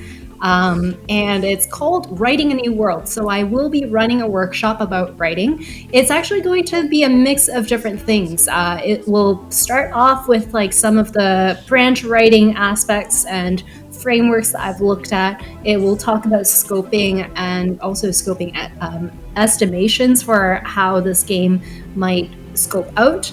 And then the other aspect of it is that we're going to engage with challenges associated with how stressful it might be to promote your writing or your game writing, because there has been increasing basically just negative and sometimes infringements even on artists and writers' rights, including that of the proliferation of non-consensual AI, in sometimes stealing artists' works. So I've been really wanting to talk a little bit more, give the environment to discuss some of our concerns in this space and how do we protect ourselves as artists. So yeah, anyone is welcome with, like whether you're just starting out as a student or you've got years of experience in game dev. I'm going to make it pretty wide and open for everyone to join. And it's going to be mostly pencil and paper. I'm not sure if you might want to bring a clipboard or whatever, but yeah, basically that's it. I'm starting to hit my ramble stage, so cut me off. Cut me off, everybody. Honestly, it sounds wonderful. Is there anything else that you want to tell us today, like where we can find you? Oh, you said you've been doing some streaming. You said, I think I heard, that's why we have the lights behind you now. So, where can people find you if they want to see more of you? I don't have a stream kind of schedules planned. I actually, my goodness, I haven't been keeping up with the streaming schedule for quite some time. However, I do have a channel on Twitch. I'm not sure yet if I'm going to live stream to YouTube or Twitch, I'll be honest, at this moment. But you can find me on Vivid Foundry on Twitch TV. You can find me as Vivid Foundry also on YouTube. And right now the YouTube is looking awfully quiet, but I'm thinking of coming back to it closer to the summertime, basically. So yes, thank you so much for the shout out. I think on other social media platforms, you can basically find me everywhere as Vivid Foundry, whether it's Instagram or Twitter or Threads. I'm consistently that name there as well. So yes, thank you so much. That's awesome. I really appreciate you both doing this. I've had really a fantastic time today with both of you experiencing your game. So thank you 1,000 times over. Oh my goodness. It's been so much fun hanging out with both of you and experiencing Solace State. Yeah. Thank you so much. I feel just so much more energized, I think, being in the same room as you all. And it's just been such a pleasure and such an honor to have you live stream this and chat with you on this. So thank you. Yes, thank you again. I think with that, we're going to take a quick break before we announce the winner of the Solace State game key. So this is one of your last opportunities, chat, to enter and make sure that you stay little in raffle. Chat. So if you haven't entered and are interested in playing Solace State, ! Giveaway in chat. But for now, we're going to step away for a quick break. So if you need to stretch, grab a drink, a snack, but don't go too far. We will be back shortly.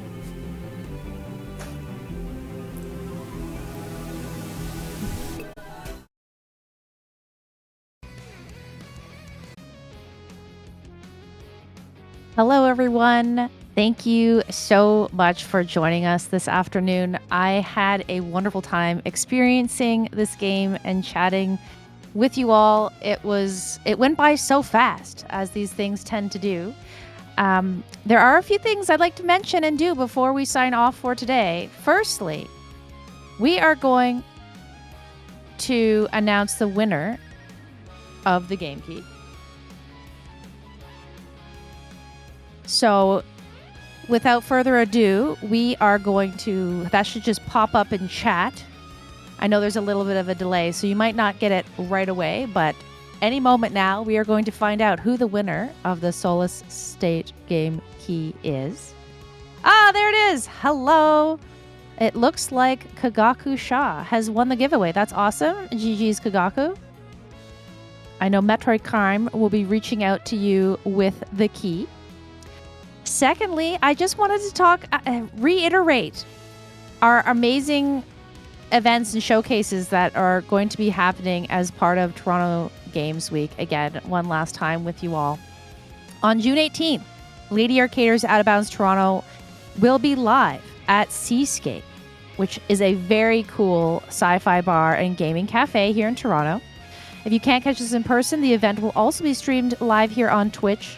So we hope that if you're able to join us, please do. It's going to be an amazing day filled with amazing Lady Arcaders going fast. The timer starts at 2 p.m. Eastern and ends after a whole bunch of awesome runs, including an after party. So we hope to see you in there, either in person or on stream. And again, our special guest commentator today, Tanya, will also be taking part in Games Week Toronto 2024. She'll be holding her own event titled Writing a New World at the Toronto Tool Library Makerspace on Sunday, June 16th. You can check out torontogamesweek.com/schedule for more information. There's a whole week of action, so definitely go check out that link. A lot of the events are free, but some do require tickets, so if you're interested in any of them, be sure to go check it out. And finally, next time on Attract Mode, get ready to pounce into action for back-to-back Kitty Cat themed speedruns. First, NBZ will pursue her Little Kitty Big City glitchless at 8% dreams. Following that, Dream Tora is going to laugh in the face of danger with The Lion King Simba's Mighty Adventure any percent. The Zoomies will kick off Thursday, June 13th at 9 p.m. Eastern here on twitch.tv/Lady Arcaders. And again, I just have to say it again. Thank you so much to both Zokubun and Tanya for taking part in today's Attract Mode. It was awesome to experience Solace State for the first time with you both. A fun fact for chat, there are 38 endings based on your choices in the game. So lots of reasons to go back and play.